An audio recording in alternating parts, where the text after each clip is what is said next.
Story number 1 of Hurlbut's Story of the Bible, How Saul Saved the Eyes of the Men of Jabesh. 1 Samuel 11:1 to 12:25. Saul was now the king of all the 12 tribes of Israel, but he did not at once in his manner of life set up the state of a king. He lived at home and worked in the fields on his father's farm, just as he had always done. One day, while Saul was plowing in the field with a yoke of oxen, a man came running with sad news. He said that the Ammonites, a fierce people living near the desert on the east, beyond the Jordan, had come up against Jabesh in Gilead, led by their king Nahash. The people in that city were too few to fight the Ammonites, and they said, "We will submit to your rule if you will promise to spare our lives." And Nahash, the king of the Ammonites, said to the people of Jabesh, "You shall live, but within 7 days I will come with my soldiers, and I will put out the right eye of every man in your city." When a city was taken by its enemies in those times, such cruel deeds were common. Often all the people in it, young and old, were slain without mercy. The men of Jabesh sent a messenger to go to Saul as swiftly as possible, and to tell them of the terrible fate that was hanging over them. When Saul heard of it, the spirit of a king rose within him. He killed the oxen that he was driving, cut them into 12 pieces, and sent swift messengers through all the land, to say to every fighting man in the 12 tribes, "Whoever will not come out after Saul and after Samuel, so shall it be done to his oxen." And the Lord gave to all the people the spirit of obedience to their king. At once a great army gathered at a place called Bezek, and he sent word to Jabesh, saying, "Tomorrow, by the time the sun is hot, you will be set free from all fear of the Ammonites." Saul and his men marched swiftly over the mountains of Benjamin and down into the Jordan Valley. They walked across the river, where it was shallow, and climbed the mountains of Gilead. There they fell furiously upon the Ammonites early in the morning, killed many of them, and scattered the rest, so that not even 2 of their men could be found together. We read in the last story that when Saul was made king, some men were not pleased and were unwilling to submit to him. Now that a great victory had been won under Saul as leader, the people said with one voice, "Where are those men who would not honor our king? Bring them out, and let them be put to death." But King Saul said, "There shall not a man be put to death this day, for today the Lord has set his people free from their enemies." Samuel was with Saul, and he said, "Let us go to Gilgal, where Joshua encamped long ago, when our fathers crossed the Jordan, and there let us set up the kingdom again." They came to Gilgal, and offered sacrifices to the Lord, and worshipped. There Samuel gave up to the new king the rule over the land, and spoke words of farewell. He said to the people, "I have done as you asked me, and have given you a king. Your king stands before you now. I am old and gray-headed, and I have lived before you from my youth up to this day. Here I am now in the presence of the Lord and of his anointed king. Is there any man whom I have wronged? Have I taken any man's ox or ass? Have I taken a present from any man to make me favor him as judge? If I have robbed any man, let him speak, and I will pay him all that I have taken." And all the people said to Samuel, "You have ruled justly, and have wronged no man, and have robbed no man." And Samuel said, "The Lord is witness, and his anointed, the king, is witness, that I have taken nothing from any man." And all the people said, "He is witness." Then Samuel called to their minds all that God had done for his people since he had led them out of Egypt, how he had saved them from their enemies, and had given them judges. And he said, "Now the Lord has set a king over you. If you will fear the Lord, and will serve him, then it shall be well with you. But if you disobey the Lord, then God will punish you as he punished your fathers." Then Samuel called upon God, and God sent thunder and rain on that day, showing his power. The people were filled with fear, and they cried to Samuel, Pray to the Lord for us, for we have done wrong in asking for a king." "Yes," said Samuel, "you have done wrong, but if you from this time do right, and seek the Lord, God will not forsake you. He will forgive you and bless you. I will always pray for you, and will teach you the right way. But if you do evil, God will destroy you and your king. So fear the Lord, and serve him in truth with all your heart." After this Samuel went again to his own house at Ramah, and Saul ruled the people from Gilead, the home of his family. End of story 1.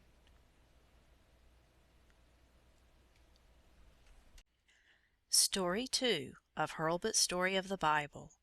Hurlbut's Story of the Bible by Jesse Lyman Hurlbut. Part 3. The Brave Young Prince. 1 Samuel 13, verse 1 to chapter 14, verse 46.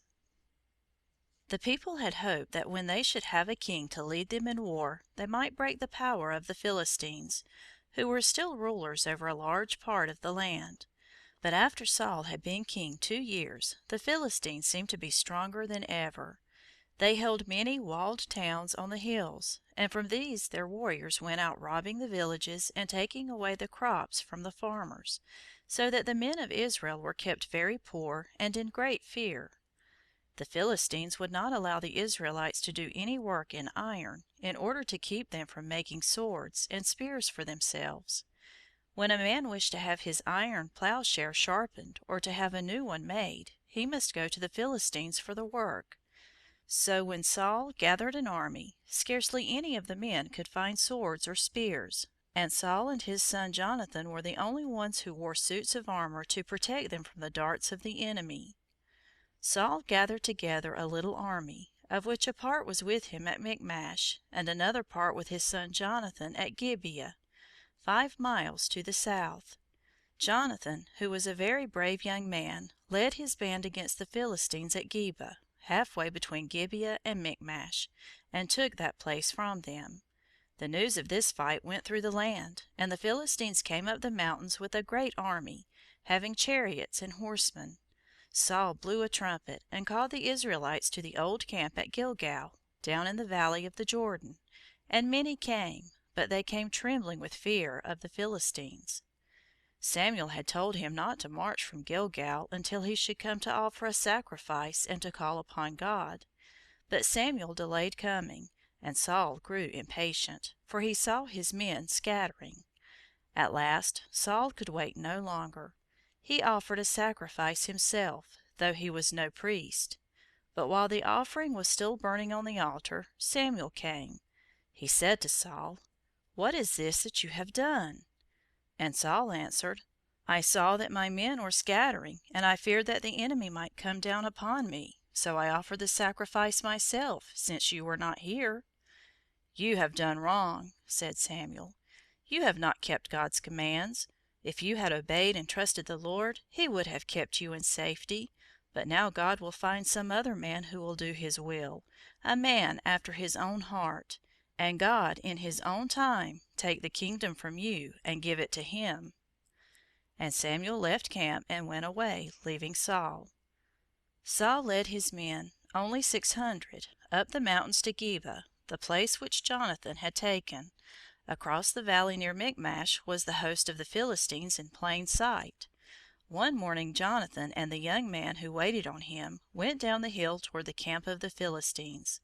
This servant of Jonathan was called his armor-bearer, because he carried Jonathan's shield and sword and spear, to have them ready when needed.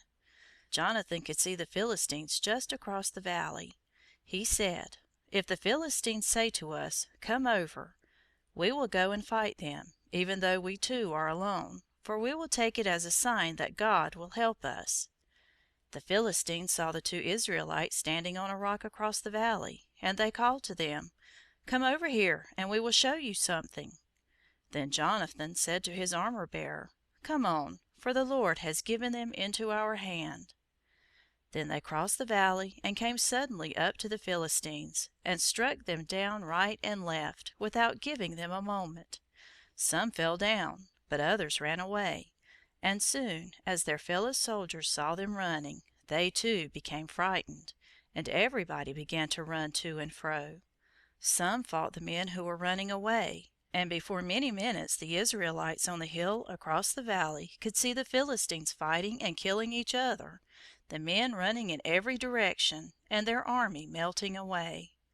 Then Saul and his men came across the valley and joined in the fight, and other Israelites who were in the camp of the Philistines, and under their control, rose against them, and the tribes near at hand came forth and pursued them as they fled. So on that day a great victory was won over the Philistines. But a great mistake was made by King Saul on the day of the victory. He feared that his men would turn aside from following the Philistines to seize the spoil in their camp, and when the battle began, King Saul said, "Let the curse of God light on any man who takes food until the evening. Whoever takes any food before the sun goes down shall die, so that there may be no delay in destroying our enemies." So on that day no man ate any food until it was evening, and they were faint and feeble from hunger. They were so worn out that they could not chase the Philistines further, and many of the Philistines escaped. That afternoon, as they were driving the Philistines through a forest, they found honey on the trees, but no man tasted it, because of Saul's oath before the Lord, that whoever took a mouthful of food should be put to death. But Jonathan had not heard of his father's command. He took some honey and was made stronger by it. They said to Jonathan, "Your father commanded all the people not to take any food until the sun goes down, saying, 'May the curse of God come upon anyone who eats anything until the evening.'" When Jonathan heard of his father's word, he said, "My father has given us all great trouble, for if the men could have taken some food, they would have been stronger to fight and to kill their enemies." On that night Saul found that Jonathan had broken his command, though he knew it not at the time. He said, "I have taken an oath before the Lord, and now, Jonathan, you must die, though you are my own son." But the people would not allow Jonathan to be put to death, even to keep Saul's oath. They said, "Shall Jonathan die after he has done such a great deed, and won the victory, and saved the people?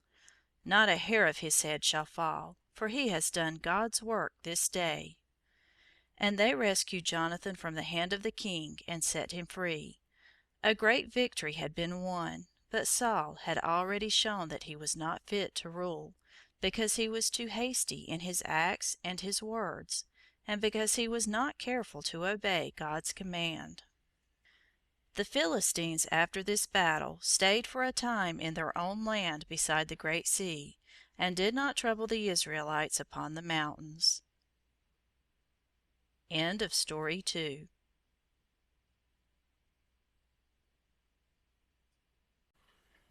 Story 3 of Hurlbut's Story of the Bible. Saul's Great Sin and His Great Loss. 1 Samuel chapter 15, verses 1 to 35. After the great victory over the Philistines, Saul led his men against the enemies of Israel on every side of the land. He drove back the Moabites to their country east of the Dead Sea, and the Ammonites to the desert regions across the Jordan. He fought the Edomites on the south, and the kings of Zobah in the far north. For a time, the land of Israel was free from its oppressors.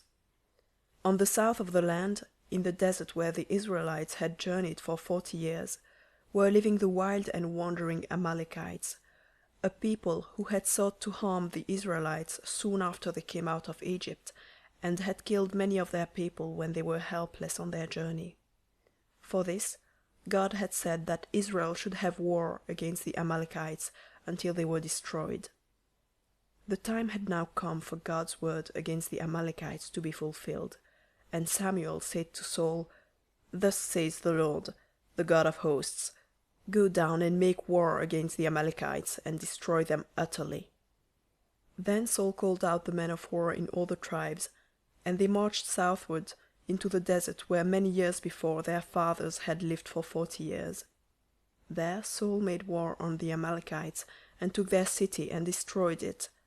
But he did not do what God had commanded him. He brought Agag, the king of the Amalekites, and many of his people as prisoners, and a great train of their sheep and oxen, intending to keep them. Then the word of the Lord came to Samuel, saying, It would have been better never to have chosen Saul as king, for he does not obey my commands. All that night Samuel prayed to the Lord, and the next day he went to meet Saul. When Saul saw him, he said, May the blessing of the Lord be upon you. I have done what the Lord commanded me to do. Then said Samuel, If you have obeyed God's command and destroyed all the Amalekites and all that they possessed, what is the meaning of this bleating of the sheep and the bellowing of the oxen which I hear? They have bought them from the Amalekites, answered Saul, for the people spared the best of the sheep and of the oxen to offer in sacrifice to the Lord your God. All the rest we have utterly destroyed. This he said to excuse his wrongdoing and to put the blame for his disobedience to God's command on the people. Then Samuel said, I will tell you what God said to me last night. When you were humble in your own sight, God chose you to be king over Israel. He sent you on a long journey to the southward into the desert and said to you, Go and utterly destroy the Amalekites and leave nothing of them. Why did you not obey God's word, but did seize their oxen and sheep and save many of their people alive, disobeying God's voice? And Saul said, I have done as God commanded, and have destroyed the Amalekites. But the people took some things that should have been destroyed to offer in sacrifice to the Lord. And Samuel said, Is the Lord as well pleased with offerings as he is with obeying his words? To obey is better than sacrifice, and to listen to God's word is more precious than to place offerings on his altar. To disobey God's word is as evil as to worship idols. You have refused to obey the voice of the Lord, and the Lord will take away your kingdom from you. Saul saw now how great was the harm that he had done, and he said, I have sinned in not obeying God's word. But I was afraid of the people, and yielded to them. Now forgive my sin. Come with me, and I will worship the Lord. No, said Samuel, I will not go with you, for God will refuse you as king. As Samuel turned away, Saul took hold of his garment, and it tore in his hand. And Samuel said, Even so has God torn the kingdom away from you, and he will give it to a man that is better than you are. And God is not like a man to say one thing and do another.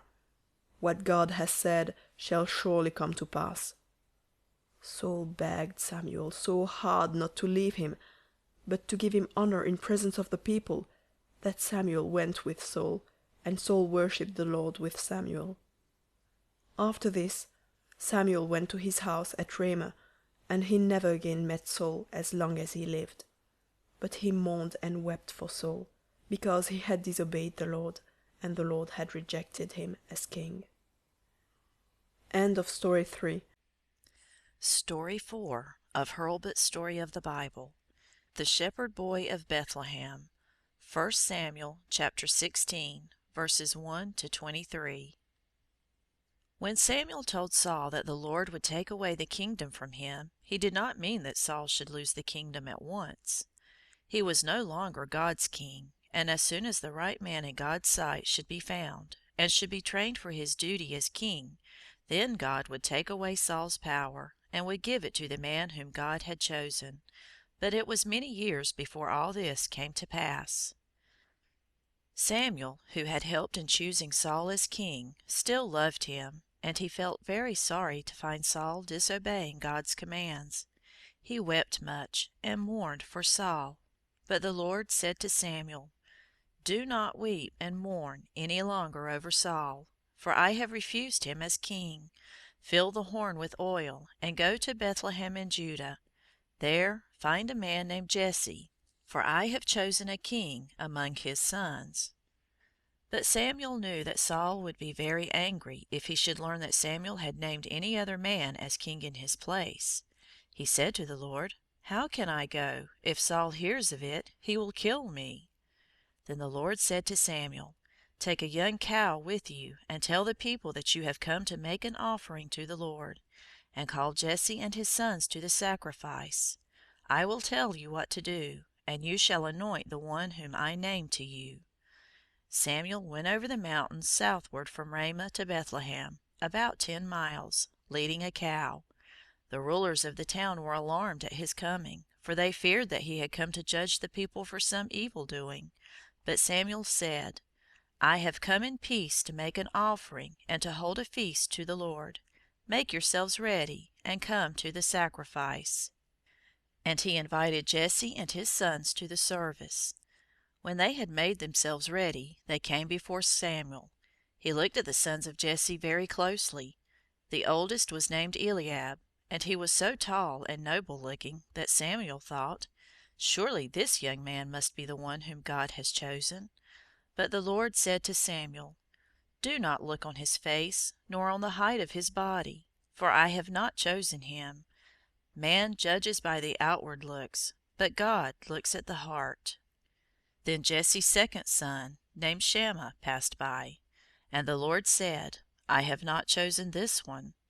7 young men came, and Samuel said, "None of these is the man whom God has chosen. Are these all of your children?" "There is one more," said Jesse, "the youngest of all. He is a boy in the field caring for the sheep." And Samuel said, "Send for him, for we will not sit down until he comes." So after a time the youngest son was brought in. His name was David, a word that means darling, and he was a beautiful boy, perhaps 15 years old, with fresh cheeks and bright eyes. As soon as the young David came, the Lord said to Samuel, "Arise, anoint him, for this is the one whom I have chosen." Then Samuel poured oil on David's head in the presence of all his brothers. But no one knew at that time the anointing to mean that David was to be the king. Perhaps they thought that David was chosen to be a prophet like Samuel. From that time the Spirit of the Lord came upon David, and he began to show signs of coming greatness. He went back to his sheep on the hillsides around Bethlehem, but God was with him. David grew up strong and brave, not afraid of the wild beasts which prowled around and tried to carry away his sheep. More than once he fought with lions and bears, and killed them when they seized the lambs of his flock. And David alone, all day, practiced throwing stones in a sling, until he could strike exactly the place for which he aimed. When he swung his sling, he knew that the stone would go to the very spot at which he was throwing it. And young as he was, David thought of God, and prayed to God. And God talked with David, and showed to David his will. And David was more than a shepherd and a fighter of wild beasts. He played upon the harp, and made music, and sang songs about the goodness of God to his people. One of these songs of David we have all heard, and perhaps know so well that we can repeat it. It is called the Shepherd's Psalm, and begins with the words, "The Lord is my shepherd, I shall not want. He maketh me to lie down in green pastures. He leadeth me beside the still waters. He restoreth my soul. He leadeth me in the paths of righteousness for his name's sake. Yea, though I walk through the valley of the shadow of death, I will fear no evil, for thou art with me. Thy rod and thy staff, they comfort me. Thou preparest a table before me in the presence of mine enemies. Thou anointest my head with oil, my cup runneth over. Surely goodness and mercy shall follow me all the days of my life, and I will dwell in the house of the Lord forever." Some think that David made this psalm while he was himself a shepherd, tending his flock.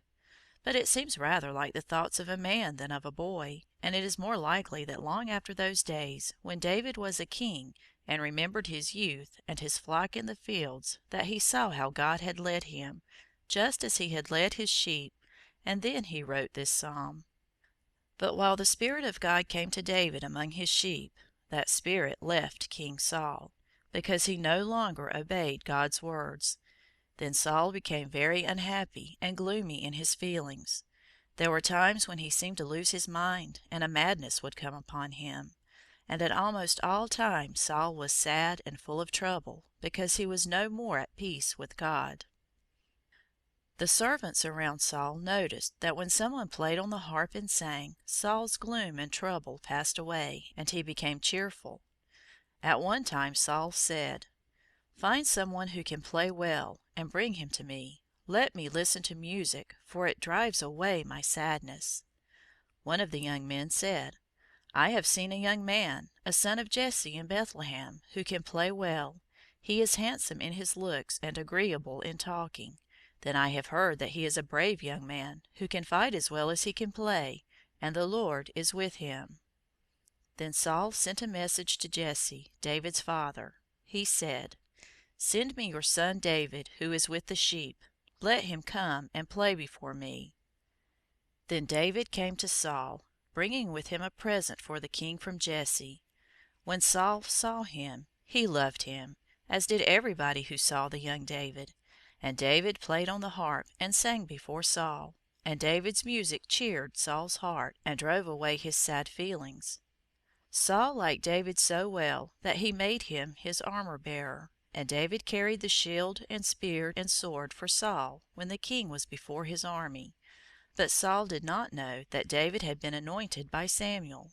If he had known it, he would have been very jealous of David. After a time Saul seemed well, and David left him to be a shepherd once more at Bethlehem. End of Story 4.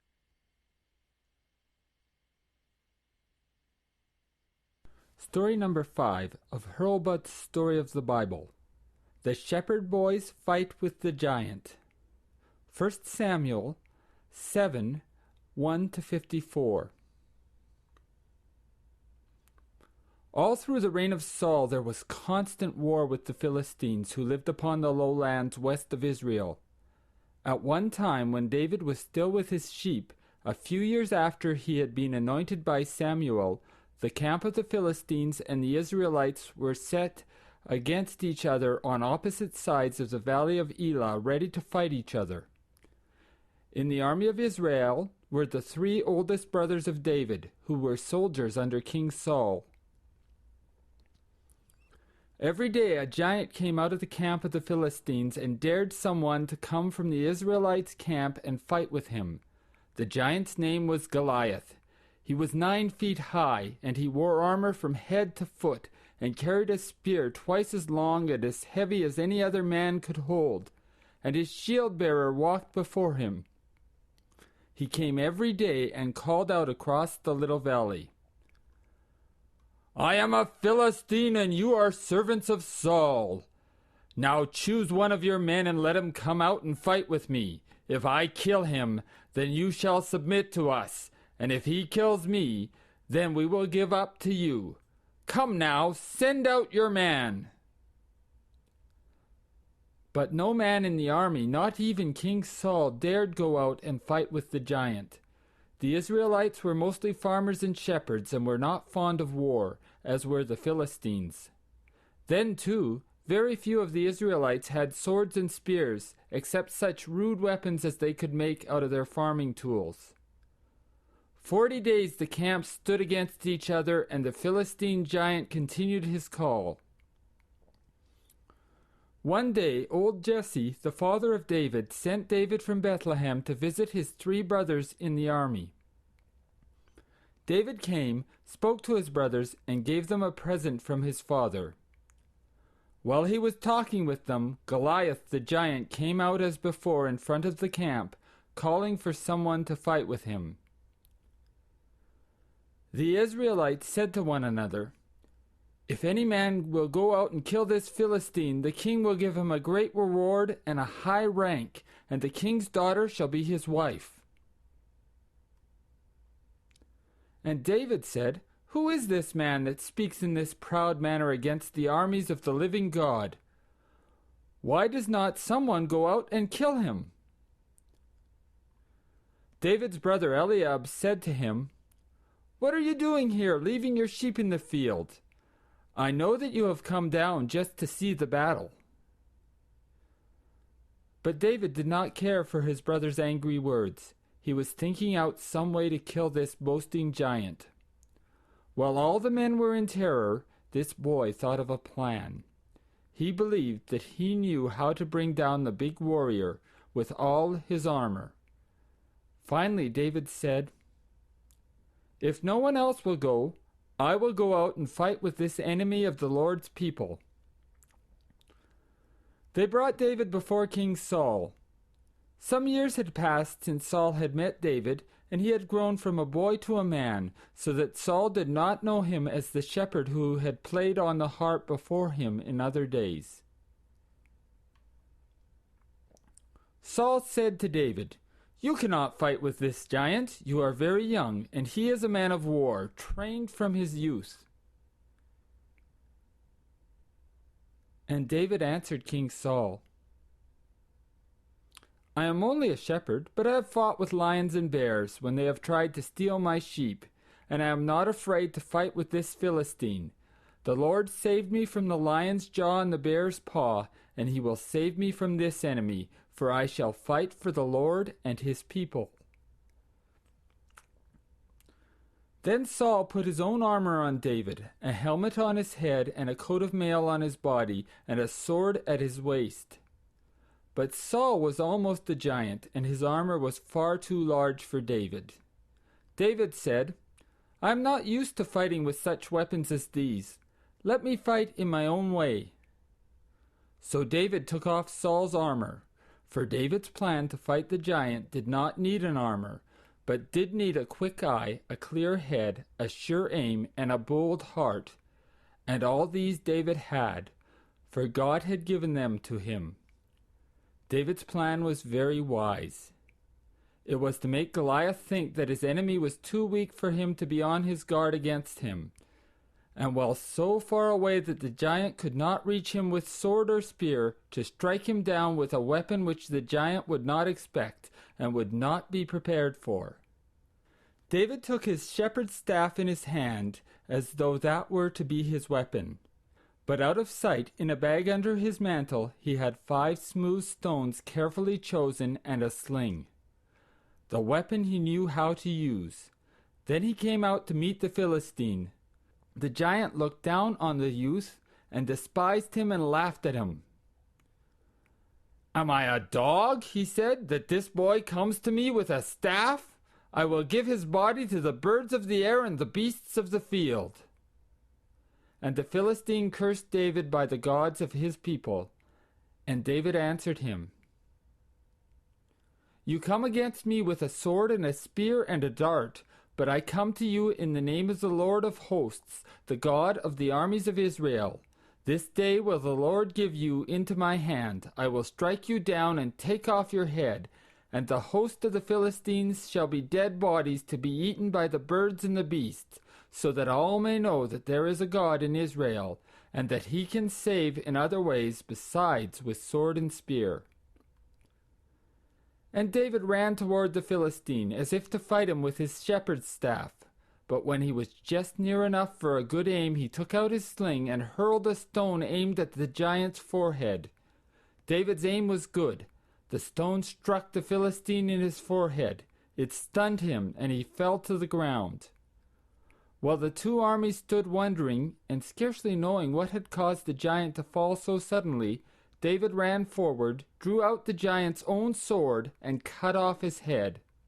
Then the Philistines knew that their great warrior, in whom they trusted, was dead. They turned to fly back to their own land, and the Israelites followed after them and killed them by the 100,000, even to the gates of their own city of Gath.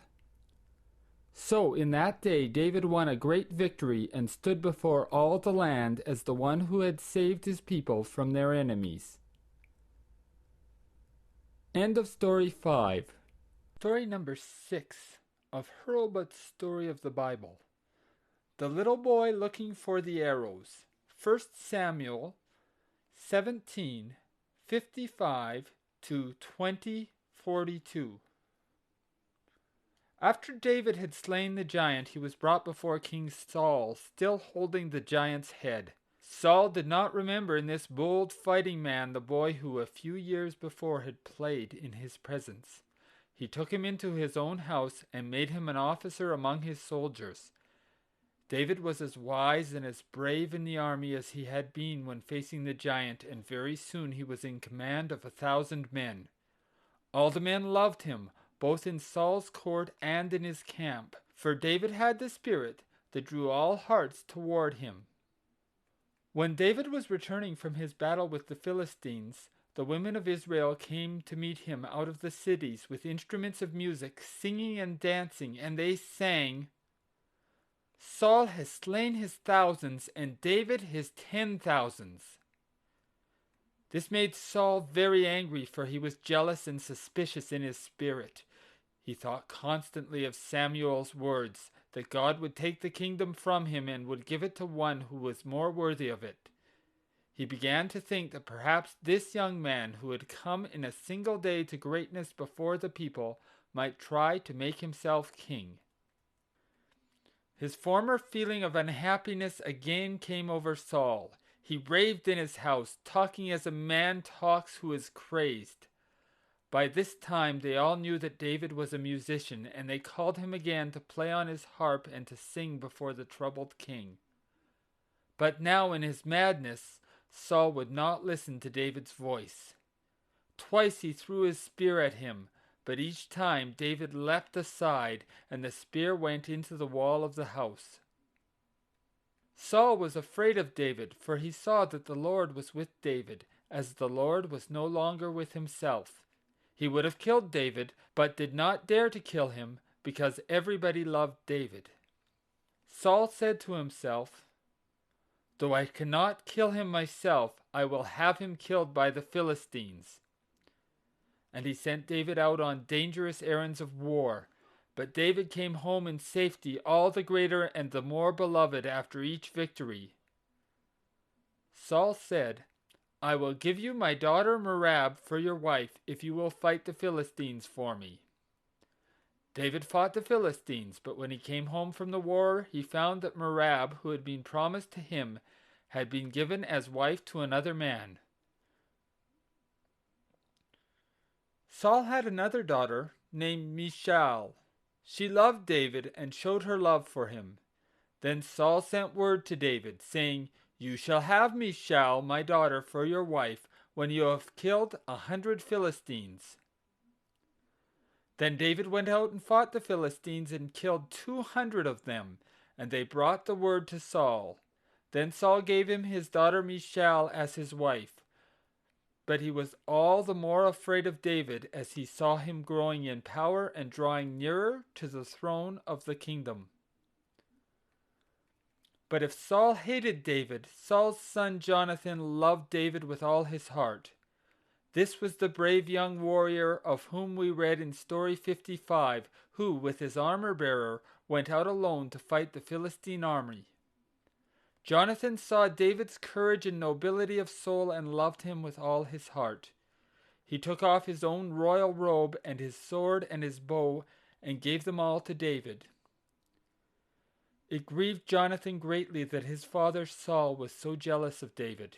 He spoke to his father and said, "Let not the king do harm to David, for David has been faithful to the king, and he has done great things for the kingdom.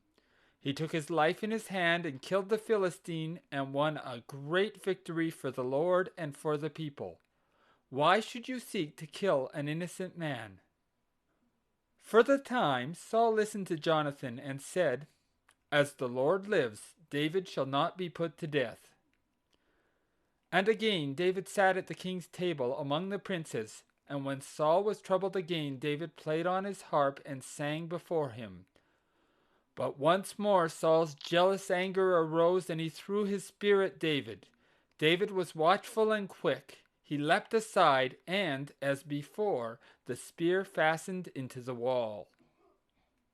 Saul sent men to David's house to seize him, but Michal, Saul's daughter, who was David's wife, let David down out of the window, so that he escaped. She placed an image on David's bed and covered it with the bedclothes. When the men came, she said, "David is ill in the bed and cannot go." They brought the word to Saul, and he said, "Bring him to me in the bed, just as he is." When the image was found in David's bed, David was in a safe place far away. David went to Samuel at Ramah and stayed with him among the men who were prophets, worshiping God and singing and speaking God's word.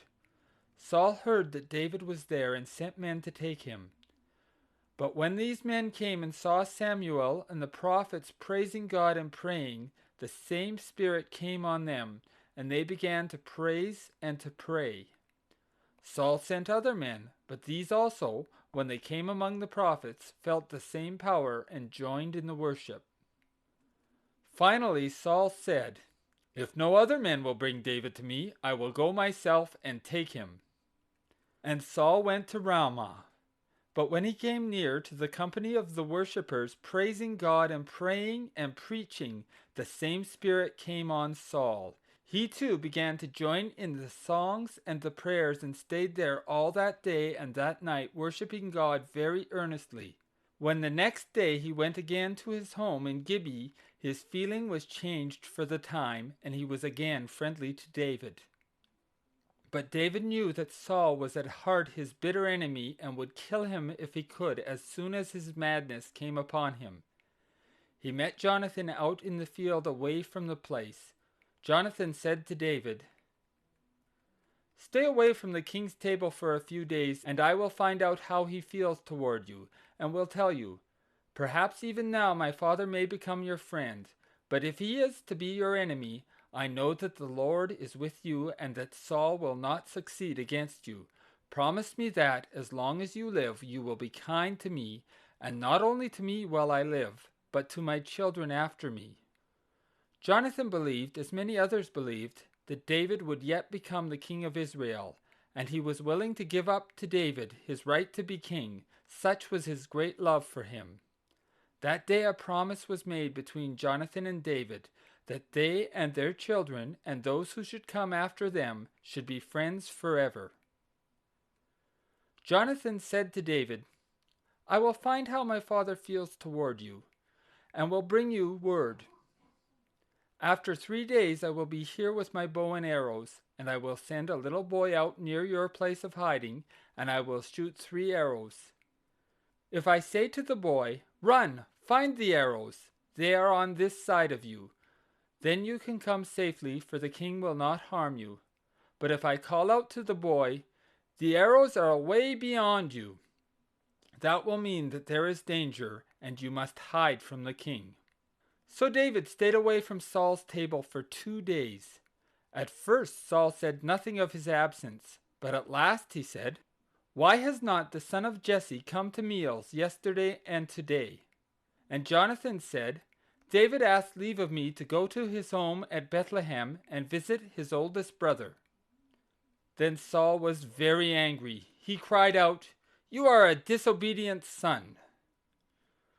Why have you chosen this enemy of mine as your best friend? Do you not know that as long as he is alive you can never be king? Send after him and let him be brought to me, for he shall surely die." Saul was so fierce in his anger that he threw his spear at his own son Jonathan. Jonathan rose up from the table, so anxious for his friend David that he could eat nothing. The next day, at the hour agreed upon, Jonathan went out into the field with a little boy. He said to the boy, "Run out yonder and be ready to find the arrows that I shoot." And as the boy was running, Jonathan shot arrows beyond him, and he called out, "The arrows are away beyond you. Run quickly and find them." The boy ran and found the arrows and brought them to Jonathan. He gave the bow and arrows to the boy, saying to him, "Take them back to the city. I will stay here a while." And as soon as the boy was out of sight, David came from his hiding place and ran to Jonathan. They fell into each other's arms and kissed each other again and again and wept together. For David knew now that he must no longer hope to be safe in Saul's hands. He must leave home and wife and friends and his father's house and hide wherever he could from the hate of King Saul. Jonathan said to him, "Go in peace, for we have sworn together, saying, 'The Lord shall be between you and me, and between your children and my children forever.'" Then Jonathan went again to his father's palace, and David went out to find a hiding place. End of section 6. Story number 7 of Hurlbut's Story of the Bible. Hurlbut's Story of the Bible, by Jesse Lyman Hurlbut, Part 3, where David found the giant's sword. 1 Samuel 21:1 to 22:23. From his meeting with Jonathan, David went forth to be a wanderer, having no home as long as Saul lived. He went away so suddenly that he was without either bread to eat or a sword for defense.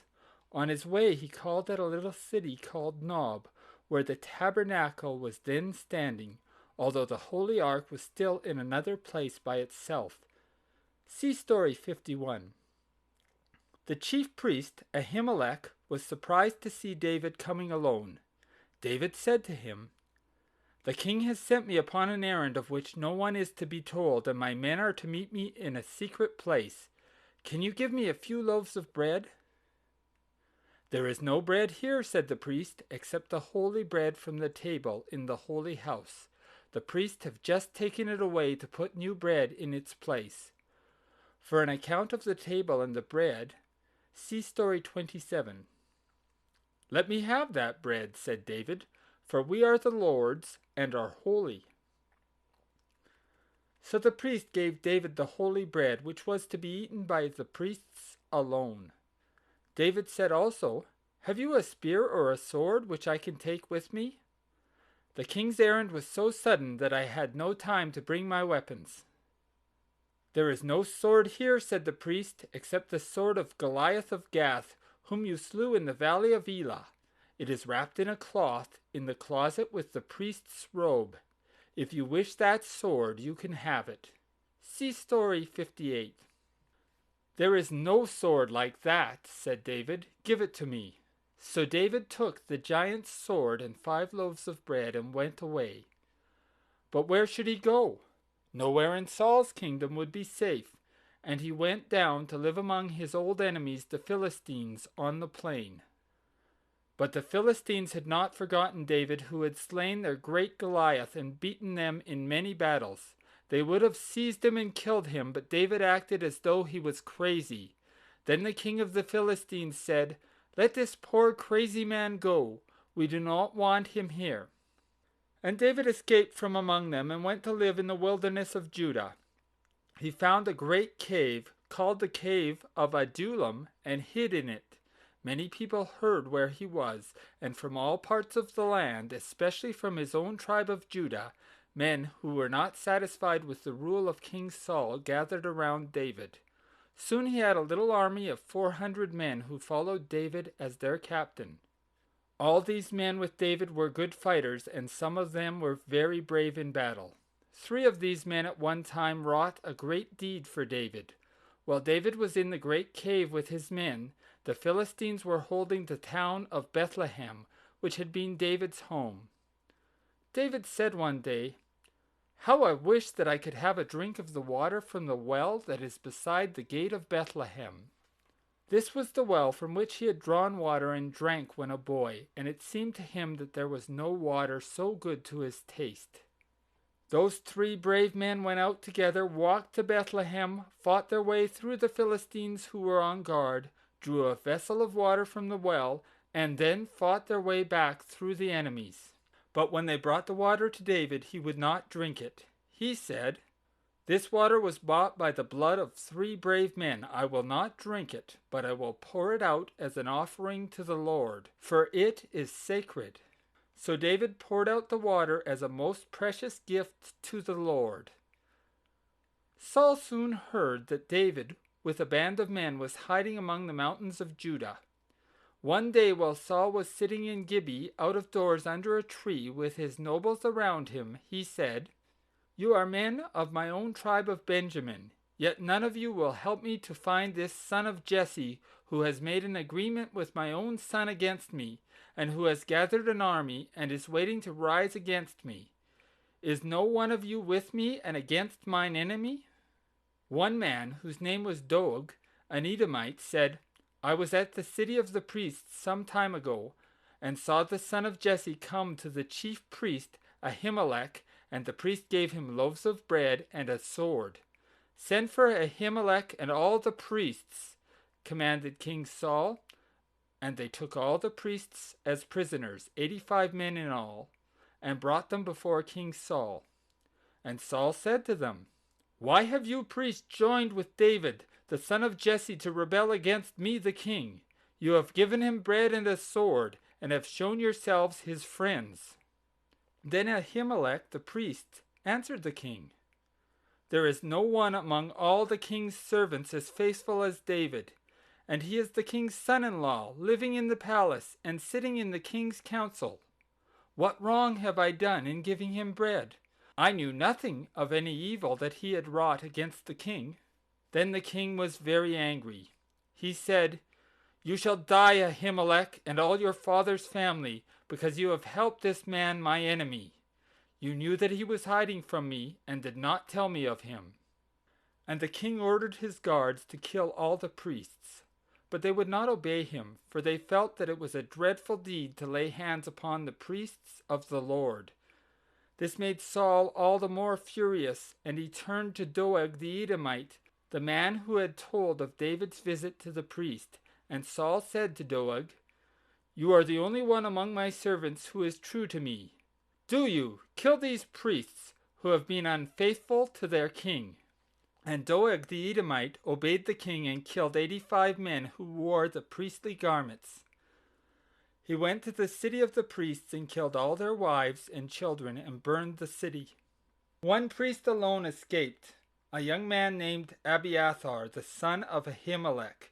He came to David with the terrible news that Saul had slain all the priests, and he brought the high priest's breastplate and his robes. David said to him, "I saw this man Doeg the Edomite there on that day, and I knew that he would tell Saul. Without intending to do harm, I have caused the death of all your father's house. Stay with me and fear not. I will care for your life with my own." Abiathar was now the high priest, and he was with David and not with Saul. All through the land went the news of Saul's dreadful deed, and everywhere the people began to turn from Saul and look toward David as the only hope of the nation. End of section 7. Story number 8 of Hurlbut's Story of the Bible. How David spared Saul's life. 1 Samuel 23:1 to 27:12. After this, David and his men hid in many places in the mountains of Judah, often hunted by Saul, but always escaping from him. At one time, Jonathan, Saul's son, came to meet David in a forest, and said to him, "Fear not, for the Lord is with you, and Saul my father shall not take you prisoner. You will yet be the king of Israel, and I shall stand next to you, and my father knows this." And Jonathan and David made again the promise to be true to each other, and to each other's children always. Then they parted, and David never again saw his dear friend Jonathan. At one time David was hiding with a few men in a great cave near the Dead Sea, at a place called En-gedi. They were far back in the darkness of the cave when they saw Saul come into the cave alone and lie down to sleep. David's men whispered to him, "Now is the time of which the Lord said, 'I will give your enemy into your hand, and you may do to him whatever you please.'" Then David went toward Saul very quietly, with his sword in his hand. His men looked to see him kill Saul, but instead he only cut off a part of Saul's long robe. His men were not pleased at this, but David said to them, "May the Lord forbid that I should do harm to the man whom the Lord has anointed as king." And David would not allow his men to harm Saul. After a time Saul rose up from his sleep and went out of the cave. David followed him at a distance and called out to him, "My lord, the king." Saul looked around, and there stood David, bowing to him and holding up the piece of his royal robe. David said to Saul, "My lord, O king, why do you listen to the words of men who tell you that David is trying to do you harm? This very day the Lord gave you into my hand in the cave, and some told me to kill you. But I said, I will not do harm to my lord, for he is the Lord's anointed king. See, my father, see the skirt of your robe. I cut it off to show you that I would do you no harm, though you are hunting after me to kill me. May the Lord judge between you and me. And may the Lord do justice for me upon you, but my hand shall not touch you. When Saul heard these words, his old love for David came back to him, and he cried out, Is that your voice, my son David? And Saul wept and said, You are a better man than I am, for you have done good to me, while I have been doing harm to you. May the Lord reward you for your kindness to me this day. I know that it is God's will that you shall be king, and you will rule over this people. Now give to me your word in the name of the Lord, that you will not destroy my family, but that you will spare their lives. And David gave his promise to Saul in the name of the Lord. And Saul led his men away from hunting David to his palace at Gibeah. But David kept still in his hiding place, for he could not trust Saul's promise to spare his life. And it was not long before Saul was again seeking for David in the wilderness of Judah, with Abner, Saul's uncle, the commander of his army, and under him 3,000 men. From his hiding place in the mountains, David looked down on the plain and saw Saul's camp almost at his feet. That night David and Abishai, one of David's men, came down quietly and walked into the middle of Saul's camp, while all his guards were asleep. Saul himself was sleeping, with his spear standing in the ground at his head, and a bottle of water tied to it. Abishai, David's follower, knew that David would not kill Saul, and he said to David, God has given your enemy into your hand again. Let me strike him through to the ground at one stroke, only once. I will not need to strike twice. But David said, You shall not destroy him. Who can strike the anointed of the Lord without being guilty of a crime? Let the Lord strike him, or let him die when God wills it, or let him fall in battle. But he shall not die by my hand. Let us take his spear and his water bottle, and let us go. So David took Saul's spear and his bottle of water, and then David and Abishai walked out of the camp without awakening anyone. In the morning David called out to Saul's men and to Abner, the chief of Saul's army, Abner, where are you? Why do you not answer, Abner? And Abner answered, Who are you calling to the camp? Then David said, Are you not a great man, Abner? Who is like you in all Israel? Why have you not kept your watch over the king? You deserve to be put to death for your neglect. See, here is the king's spear and his bottle of water. Saul knew David's voice, and he said, Is that your voice, my son David? And David answered, It is my voice, my lord, O king. Why do you pursue me? What evil have I done? May God deal with the men who have stirred you up against me. I am not worth all the trouble you are taking to hunt for me. The king of Israel is seeking for one who is as small as a flea or a little bird in the mountains. Then Saul said, I have done wrong. Come back, my son David, and I will no longer try to do harm to you, for you have spared my life today. And David said, Let one of the young men come and take the king's spear. As I have spared your life today, may the Lord spare mine. So David went his way, for he would not trust himself in Saul's hands, and Saul led his men back to his home at Gibeah. David now was leading quite an army, and was a powerful ruler. He made an agreement with the king of the Philistines, who lived at Gath, King Achish, and went down to the plain by the great sea, to live among the Philistines. And Achish gave him a city called Ziklag, on the south of the tribe-land of Judah. To this place David took his followers, and there he lived during the last year of Saul's reign. End of Story 8.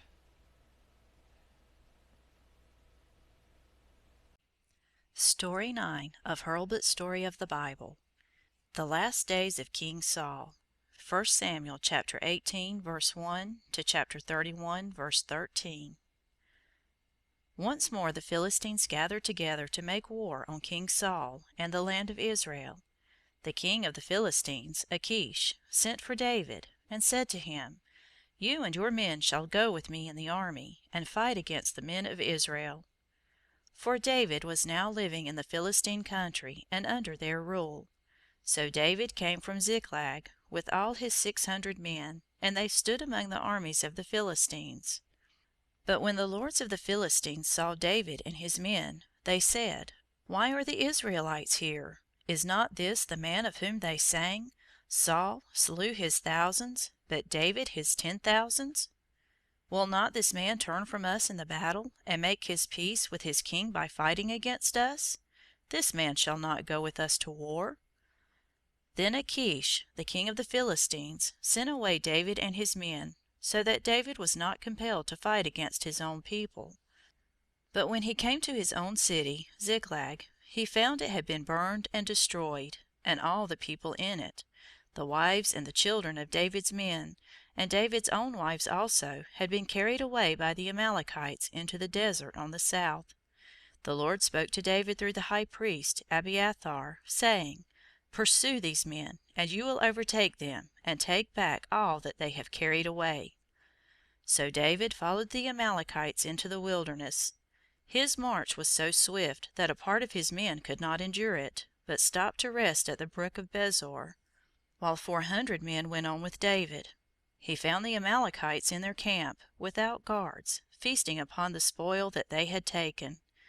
And David and his men fell upon them suddenly, and killed all of them, except 400 men who escaped on camels far into the desert, where David could not follow them. And David took from these robbers all the women and children they had carried away from Ziklag, and among them David's own 2 wives. Also he took a great amount of treasure and of spoil, not only all that these men had found in Ziklag, but what they had taken in many other places. David divided all these things between himself and his men, giving as much to those who had stayed at the brook Besor as to those who had fought with the Amalekites. This treasure taken from the Amalekites made David very rich, and from it he sent presents to many of his friends in the tribe of Judah. While David was pursuing his enemies in the south, the Philistines were gathering a great host in the middle of the land, on the plain of Esdraelon, at the foot of Mount Gilboa. Saul and his men were on the side of Mount Gilboa, near the same spring where Gideon's men drank, as we read in Story 45. But there was no one like Gideon now to lead the men of Israel, for King Saul was old and weakened by disease and trouble. Samuel had died many years before. David was no longer by his side. Saul had slain the priest, through whom in those times God spoke to men, and Saul was utterly alone, and knew not what to do, as he saw the mighty host of the Philistines on the plain, and the Lord had forsaken Saul, and would give him no word in his sore need. Saul heard that there was living at Endor, on the north side of the hill Moreh, not far from his camp, a woman who could call up the spirits of the dead. Whether she could really do this, or only pretended to do it, we do not know, for the Bible does not tell. But Saul was so anxious to have some message from the Lord that at night he sought this woman. He took off his kingly robes, and came dressed as a common man, and said to her, Bring me up from the dead the spirit of a man whom I greatly long to meet. And the woman said, What spirit shall I call up? And Saul answered, Bring me up the spirit of Samuel the prophet.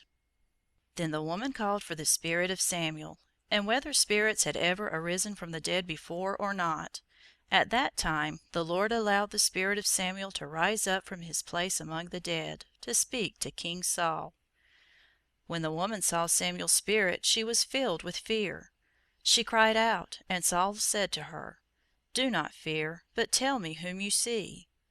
For Saul himself could not see the spirit whom the woman saw. And she said, I see one like a god rising up. He is an old man covered with a long robe. Then out of the darkness a voice came from the spirit whom Saul's eyes could not see. Why have you troubled me and called me out of my rest? And Saul answered Samuel, I am in great distress, for the Philistines make war upon me, and God has forsaken me. He will not speak to me either by a prophet or a priest, or in a dream, and I have called upon you that you may tell me what to do. And the spirit of Samuel said to Saul, If the Lord has forsaken you and has become your enemy, why do you call upon me to help you? The Lord has dealt with you as I warned you that he would do, because you would not obey the Lord. He has taken the kingdom away from you and your house, and has given it to David. And the Lord will give Israel into the hands of the Philistines. And tomorrow you and your 3 sons shall be as I am, among the dead." And then the spirit of Samuel the prophet passed from sight. When Saul heard these words, he fell down as one dead, for he was very weak, as he had taken no food all that day. The woman and Saul's servants who were with him raised him up and gave him food, and tried to speak to him words of cheer. Then Saul and his men went over the mountain to their camp. On the next day a great battle was fought on the side of Mount Gilboa. The Philistines did not wait for Saul's warriors to attack them. They climbed up the mountain and fell upon the Israelites in their camp. Many of the men of Israel were slain in the fight, and many more fled away. Saul's 3 sons were killed, one of them the brave and noble Jonathan. When Saul saw that the battle had gone against him, that his 3 sons were slain, and that the enemies were pressing closely upon him, he called to his armor-bearer and said, "Draw your sword and kill me. It would be better for me to die by your hand than for the Philistines to come upon me and slaughter me." But the armor-bearer would not draw his sword upon his king, the Lord's anointed. Then Saul took his own sword and fell upon it, and killed himself among the bodies of his own men. On the next day the Philistines came to strip off the armor and carry away the weapons of those who had been slain. The crown of King Saul and the bracelet on his arm had been already carried away, but the Philistines took off his armor and sent it to the temple of their idol Dagon, and the body of Saul and those of his 3 sons they fastened to the wall of Bethshan, a Canaanite city in the valley of the Jordan. You remember how Saul, in the beginning of his reign, had rescued the city of Jabesh-Gilead from the Ammonites. See Story 54. The men of Jabesh had not forgotten Saul's brave deed. When they heard what had been done with the body of Saul, they rose up in the night and went down the mountains and walked across the Jordan, and came to Bethshan. They took down from the wall the bodies of Saul and his sons, and carried them to Jabesh. And that they might not be taken away again, they burned them, and buried their ashes under a tree. And they mourned for Saul 7 days. Thus came to an end the reign of Saul, which began well, but ended in failure and in ruin, because Saul forsook the Lord God of Israel. Saul had reigned 40 years. At the beginning of his reign the Israelites were almost free from the Philistines, and for a time Saul seemed to have success in driving the Philistines out of the land. But after Saul forsook the Lord, and would no longer listen to Samuel, God's prophet, he became gloomy and full of fear, and lost his courage, so that the land fell again under the power of its enemies. David could have helped him, but he had driven David away, and there was no strong man to stand by Saul and win victories for him. So at the end, when Saul fell in battle, the yoke of the Philistines was on Israel heavier than at any time before. End of Story 9.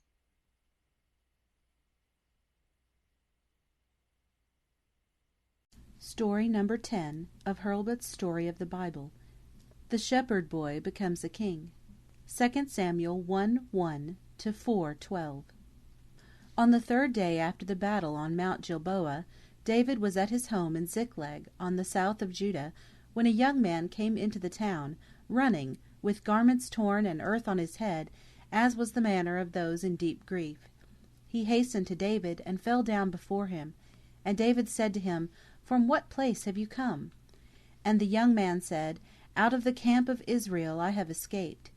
And David said to him, "What has taken place? Tell me quickly." Then the man answered, "The men of Israel have been beaten in the battle. Very many of them are slain, and the rest have fled away. King Saul is dead, and so is Jonathan his son." "How do you know that Saul and Jonathan are dead?" asked David. And the young man said, "I happened to be on Mount Gilboa in the battle, and I saw Saul leaning upon his spear wounded and near death, with his enemies close upon him. And he said to me, 'Come to me and kill me, for I am suffering great pain.' So I stood beside him and killed him, for I saw that he could not live. And I took the crown that was on his head, and the bracelet on his arm, and I have brought them to you, my lord David. Then David and all the men that were with him tore their clothes, and mourned, and wept, and took no food on that day, on account of Saul, and of Jonathan, and for the people of Israel who had fallen by the sword. And David said to the young man who had brought him the news, Who are you? To what people do you belong? And he said, I am no Israelite, I am an Amalekite. How was it, said David to him, that you were not afraid to slay the king of Israel, the anointed of the Lord? You shall die for this deed. And David commanded one of his men to kill him, because he had said that he had slain the king.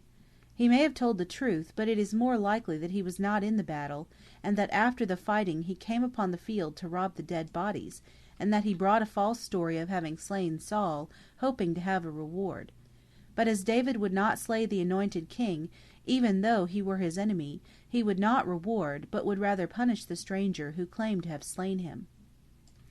And David wrote a song over the death of Saul and Jonathan. He taught it to the people of Judah, and called it the Song of the Bow. Thy glory, O Israel, is slain upon the high places. How are the mighty fallen? Tell it not in Gath. Publish it not in the streets of Ashkelon, lest the daughters of the Philistines rejoice, lest the daughters of the heathen triumph.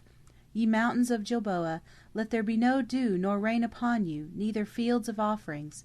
For there the shield of the mighty was cast away as a vile thing, the shield of Saul, not anointed with oil, from the blood of the slain, from the fat of the mighty, the bow of Jonathan not turned back, and the sword of Saul returned not empty. Saul and Jonathan were lovely and pleasant in their lives, and in their death they were not divided. They were swifter than eagles, they were stronger than lions. Ye daughters of Israel, weep over Saul, who clothed you in scarlet delicately, who put ornaments of gold upon your apparel. On Jonathan, slain upon high places, I am distressed for thee, my brother Jonathan. Very pleasant thou hast been to me. Thy love to me was wonderful, passing the love of women. How are the mighty fallen, and the weapons of war perished. After this, at the command of the Lord, David and his men went up from Ziklag to Hebron, in the middle of the tribeland of Judah. And the men of Judah met together at Hebron, and they made David king over their tribe. And David reigned in Hebron over the tribe of Judah for 7 years. But Saul's uncle, Abner, who had been the chief over his house and over his army, was not willing to have the kingdom go out of the family of Saul. He made a son of Saul king over all the tribes in the north of the land. This king was called Ishbosheth, a name which means a worthless man. He was weak and helpless, except for the strong will and power of Abner, who had made him king. For 6 years, seemingly under Ishbosheth, but really under Abner, the form of a kingdom was kept up, while Ishbosheth was living at Mahanaim on the east of Jordan. Thus for a time there were 2 kingdoms in Israel, that of the north under Ishbosheth, and that of the south under David. But all the time David's kingdom was growing stronger, and Ishbosheth's kingdom was growing weaker. After a time, Abner was slain by one of David's men, and at once Ishbosheth's power dropped away. Then 2 men of his army killed him and cut off his head, and brought it to David. They looked for a reward, since Ishbosheth had been king against David. But David said, As the Lord lives, who has brought me out of trouble, I will give no reward to wicked men, who have slain a good man in his own house, and upon his own head. Take these 2 murderers away, and kill them. So the 2 slayers of the weak king, Ishbosheth, were punished with death, and the head of the slain man was buried with honor. David had not forgotten his promise to Saul to deal kindly with his children. End of story number 10.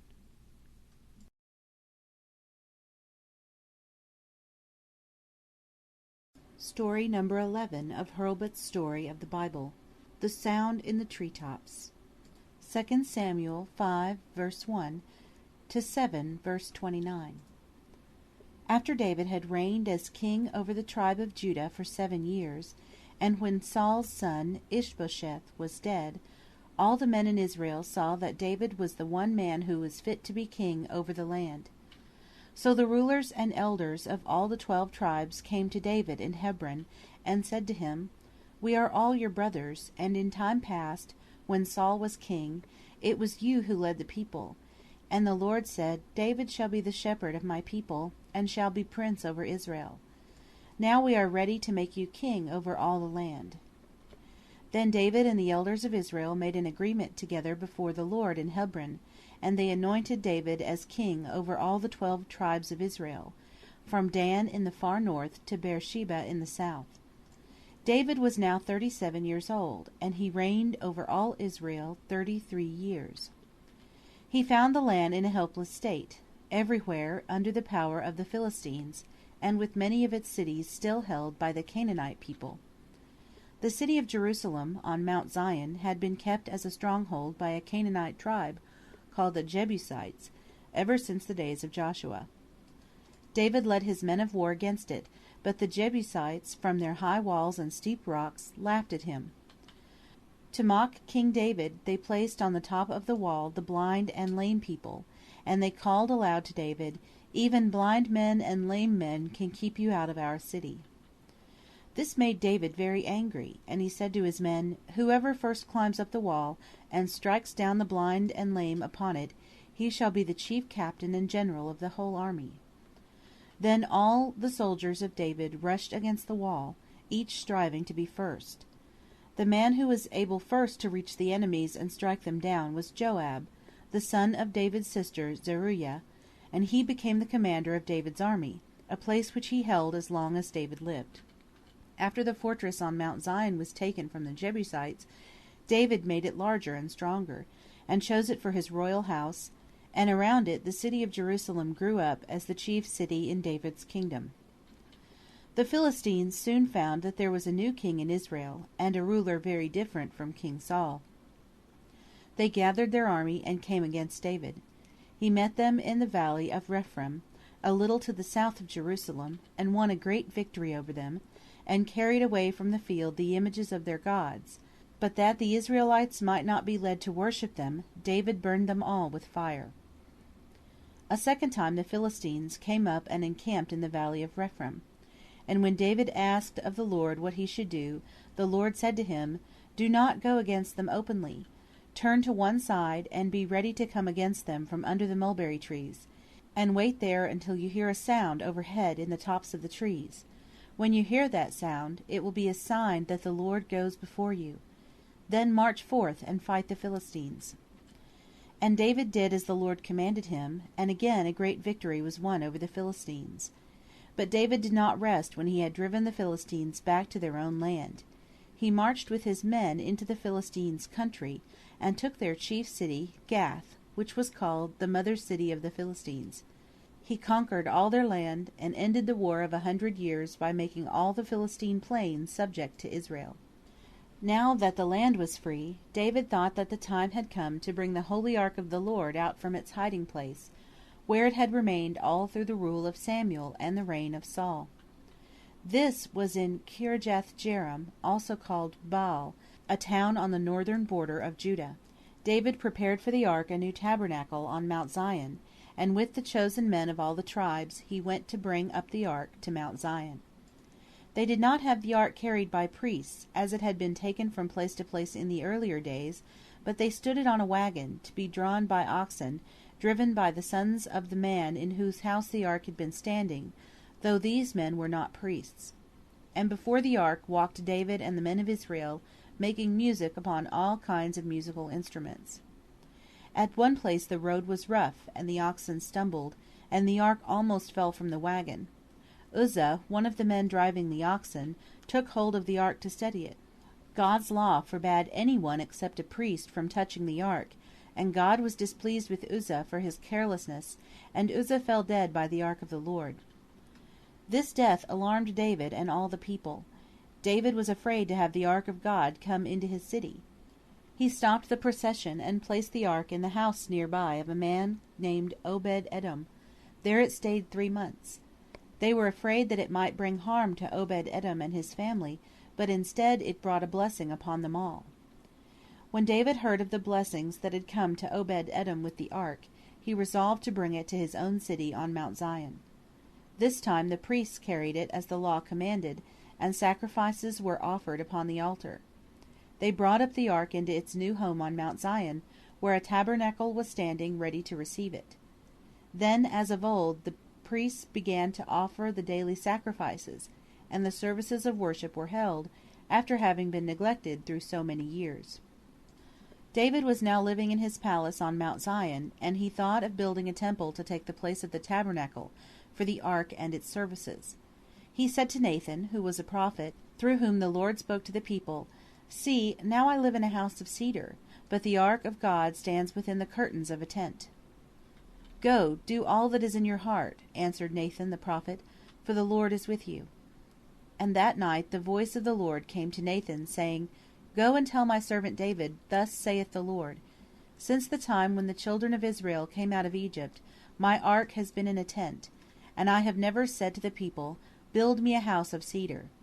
Say to my servant David, I took you from the sheep pasture, where you were following the sheep, and I have made you a prince over my people Israel, and I have given you a great name and great power.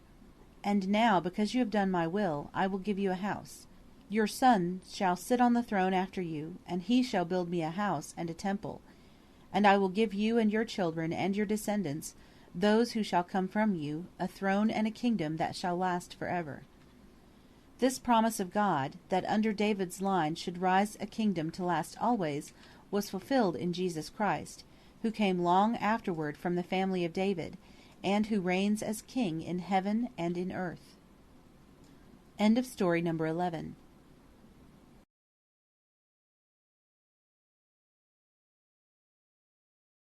Story 12 of Hurlbut's Story of the Bible. The Cripple at the King's Table. 1 Samuel chapter 8 verse 1 to chapter 9 verse 13. As soon as the kings of the nations around Israel saw that a strong man was ruling over the tribes, they began to make war upon David, for they feared to see Israel gaining in power. So it came to pass that David had many wars. The Moabites, who lived on the east of the Dead Sea, went to war with David, but David conquered them and made Moab submit to Israel. Far in the north, the Syrians came against David, but he won great victories over them, and took Damascus, their chief city, and held it as a part of his kingdom. In the south he made war upon the Edomites, and brought them under his rule. For a number of years David was constantly at war, but at last he was at peace, the ruler of all the lands from the great river Euphrates on the north down to the wilderness on the south where the Israelites had wandered, and from the great desert on the east to the great sea on the west. All these lands were under the rule of King David, except the people of Tyre and Sidon, who lived beside the great sea on the north of Israel. These people, the Tyrians, never made war on Israel, and their king Hiram was one of David's best friends. The men of Tyre cut down cedar trees on Mount Lebanon for David, and brought them to Jerusalem, and built for David the palace which became his home. When David's wars were over and he was at rest, he thought of the promise that he had made to his friend Jonathan, the brave son of Saul, see story 59, that he would care for his children. David asked of his nobles and the men of his court, "Are there any of Saul's family living to whom I can show kindness for the sake of Jonathan?" They told David of Saul's servant Ziba, who had the charge of Saul's farm in the country, and David sent for him. Ziba had become a rich man from his care of the lands that had belonged to Saul. David said to Ziba, "Are there any of Saul's family living to whom I can show some of the kindness which God has shown toward me?" And Ziba said, "Saul's son Jonathan left a little boy named Mephibosheth, who is now grown to be a man. He is living at Lo-debar on the east of Jordan." This child of Jonathan was in the arms of his nurse when the news came of the battle at Mount Gilboa, where Jonathan was slain. The nurse fled with him to hide from the Philistines, and in running fell, and the child's feet were so injured that ever after he was lame. Perhaps he was kept hidden in a distant place on the east of Jordan, from fear lest David, now that he was king, might try to kill all those who were of Saul's family. For such deeds were common in those times, when one king took the power away from another king's children. David sent for Mephibosheth, Jonathan's son, And he was brought into David's presence, and fell down on his face before the king, for he was in great fear. And David said to him, Mephibosheth, you need have no fear. I will be kind to you, because I loved Jonathan your father, and he loved me. You shall have all the lands that ever belonged to Saul and his family, and you shall always sit at my table in the royal palace. Then the king called Ziba, who had been the servant of Saul, and said to him, All the lands and houses that once belonged to Saul I have given to Mephibosheth. You shall care for them, and bring the harvests and the fruits of the fields to him. But Mephibosheth shall live here with me, and shall sit down at the king's table among the princes of the kingdom. So Mephibosheth, the lame son of Jonathan, was taken into David's palace, and sat at the king's table among the highest in the land. And Ziba, with his 15 sons and his 20 servants, waited on him and stood at his command. This kindness of David to Mephibosheth might have brought trouble to David, for Mephibosheth, the son of Jonathan and the grandson of Saul, might have been the king if David had not won the crown. By giving to Saul's grandson a place at his table and showing him honor, David might have helped him to take the kingdom away from himself if Mephibosheth had been a stronger man with a purpose to win the throne of Israel. But David was generous, and Mephibosheth was grateful and was contented with his place in the palace. End of Story 12. Story 13 of Hurlbut's Story of the Bible. The Prophet's Story of the Little Lamb. 2 Samuel chapter 11 verses 1 through 25. Psalm 51. When David first became king, he went with his army upon the wars against the enemies of Israel. But there came a time when the cares of his kingdom were many, and David left Joab his general to lead his warriors, while he stayed in his palace on Mount Zion. One evening about sunset, David was walking upon the roof of his palace. He looked down into a garden nearby, and saw a woman who was very beautiful. David asked one of his servants who this woman was, and he said to him, Her name is Bathsheba, and she is the wife of Uriah. Now Uriah was an officer in David's army under Joab, and at that time he was fighting in David's war against the Ammonites at Rabbah near the desert on the east of Jordan. David sent for Uriah's wife, Bathsheba, and talked with her. He loved her and greatly longed to take her as one of his own wives, for in those times it was not thought a sin for a man to have more than one wife. But David could not marry Bathsheba while her husband Uriah was living. Then a wicked thought came into David's heart, and he formed a plan to have Uriah killed, so that he could then take Bathsheba into his own house. David wrote a letter to Joab, the commander of his army, and in the letter he said, When there is to be a fight with the Ammonites, send Uriah into the middle of it, where it will be the hottest, and manage to leave him there, so that he may be slain by the Ammonites. And Joab did as David had commanded him. He sent Uriah with some brave men to a place near the wall of the city, where he knew that the enemies would rush out of the city upon them. There was a fierce fight beside the wall. Uriah was slain, and other brave men with him.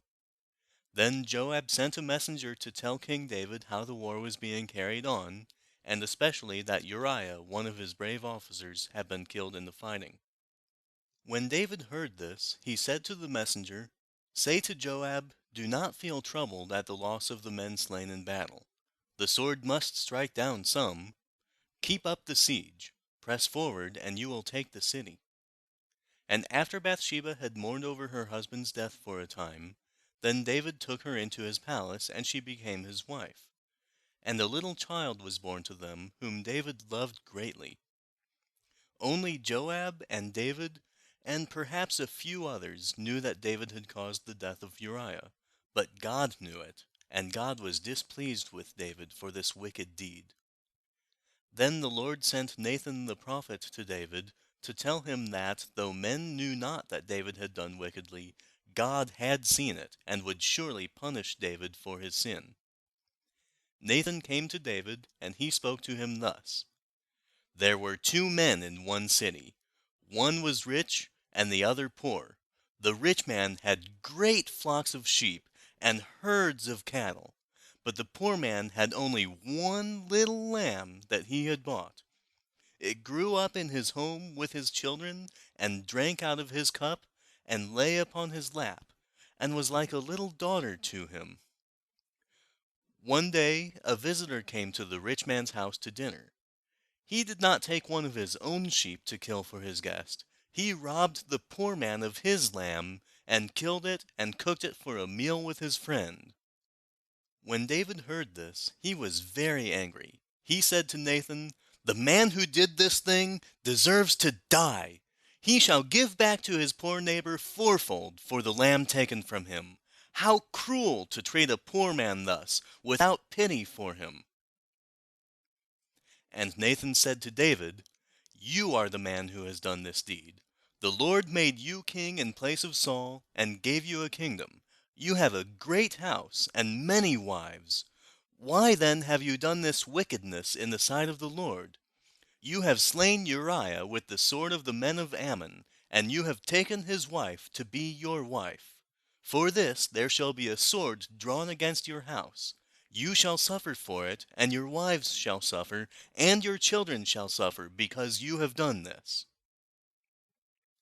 When David heard all this, he saw as he had not seen before how great was his wickedness. He was exceedingly sorry, and said to Nathan, "I have sinned against the Lord." And David showed such sorrow for his sin that Nathan said to him, "The Lord has forgiven your sin, and you shall not die on account of it, but the child that Uriah's wife has given to you shall surely die."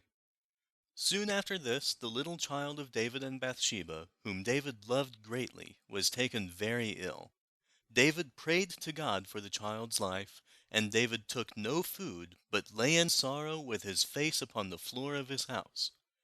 The nobles of his palace came to him and urged him to rise up and take food, but he would not. For 7 days the child grew worse and worse, and David remained in sorrow. Then the child died, and the nobles were afraid to tell David, for they said to each other, "If he was in such grief while the child was living, what will he do when he hears that the child is dead?" But when King David saw the people whispering to one another with sad faces, he said, "Is the child dead?" And they said to him, "Yes, O king, the child is dead." Then David rose up from the floor where he had been lying. He washed his face, and put on his kingly robes. He went first to the house of the Lord and worshipped. Then he came to his own house, and sat down to his table, and took food. His servants wondered at this. But David said to them, "While the child was still alive, I fasted and prayed and wept, for I hoped that by prayer to the Lord and by the mercy of the Lord his life might be spared. But now that he is dead, my prayers can do no more for him. I cannot bring him back again. He will not come back to me, but I shall go to him." And after this God gave to David and to Bathsheba his wife another son, whom they named Solomon. The Lord loved Solomon, and he grew up to be a wise man. After God had forgiven David's great sin, David wrote the 51st Psalm in memory of his sin and of God's forgiveness. Some of its verses are these: "Have mercy upon me, O God, according to thy loving kindness. According to the multitude of thy tender mercies, blot out my transgressions. Wash me thoroughly from mine iniquity, and cleanse me from my sin. For I acknowledge my transgressions, and my sin is ever before me. Against thee, thee only, have I sinned, and done that which is evil in thy sight. Purge me with hyssop, and I shall be clean. Wash me, and I shall be whiter than snow. Hide thy face from my sins, and blot out all my iniquities. Create in me a clean heart, O God, and renew a right spirit within me. Cast me not away from thy presence, and take not thy Holy Spirit from me. Restore unto me the joy of thy salvation, and uphold me with a free spirit. Then I will teach transgressors thy ways, and sinners shall be converted with thee. For thou delightest not in sacrifice, else would I give it. Thou hast no pleasure in burnt offering. The sacrifices of God are a broken spirit. A broken and a contrite heart, O God, thou wilt not despise. End of story 13. Story number 14 of Hurlbut's Story of the Bible. David's handsome son, and how he stole the kingdom. 2 Samuel chapter 13, verse 1 to chapter 17, verse 23. Not long after David's sin, the sorrows of which the prophet had foretold him began to fall upon David. He had many wives, and his wives had many sons, but most of his sons had grown up wild and wicked, because David had not watched over them, and had not taught them in their youth to love God and do God's will. He had been too busy as a king to do his duty as a father. The oldest of David's sons was Absalom, whose mother was the daughter of Talmai, the king of a little country called Geshur, on the north of Israel.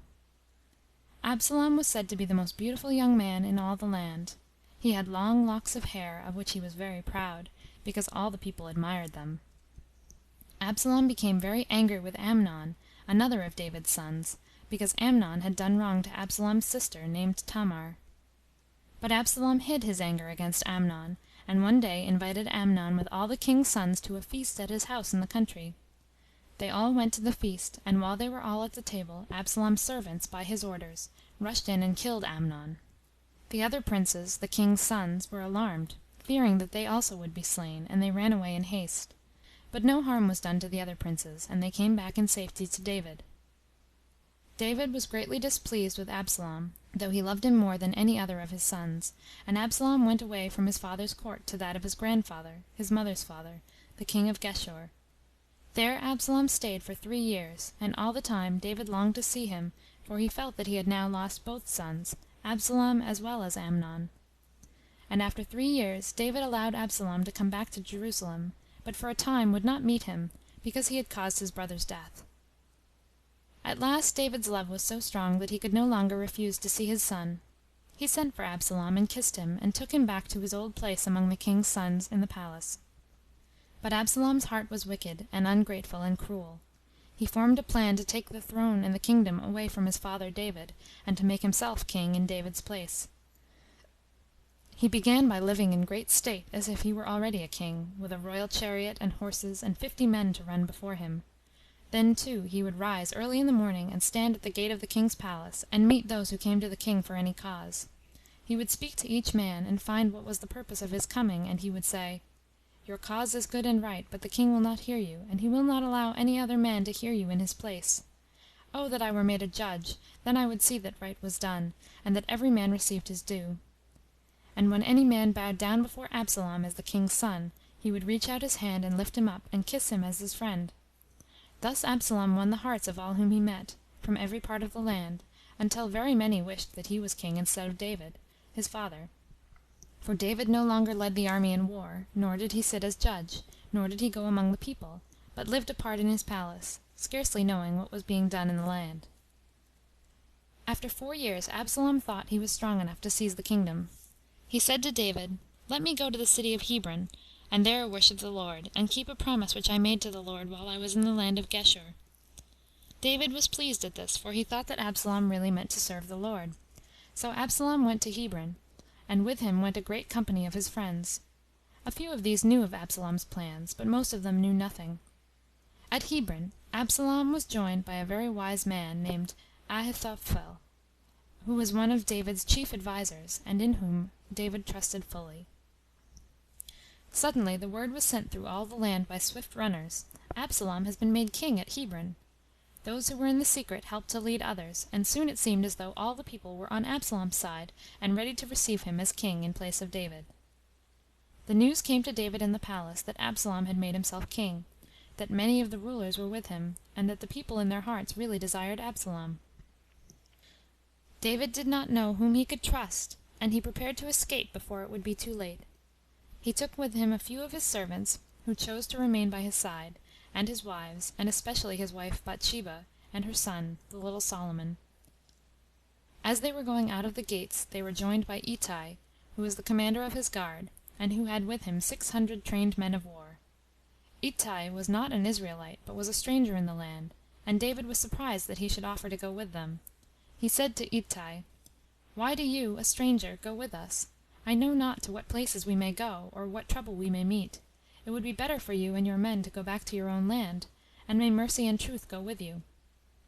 And Ittai answered the king, "As the Lord God lives, and as my lord the king lives, surely in what place the king shall be, whether in death or in life, there will we, his servants, be with him."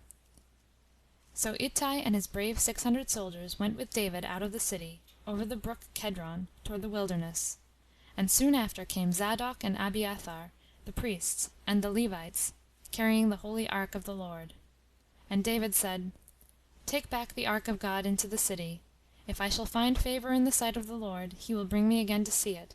But if the Lord says, I have no pleasure in David, then let the Lord do with me as seems good to him."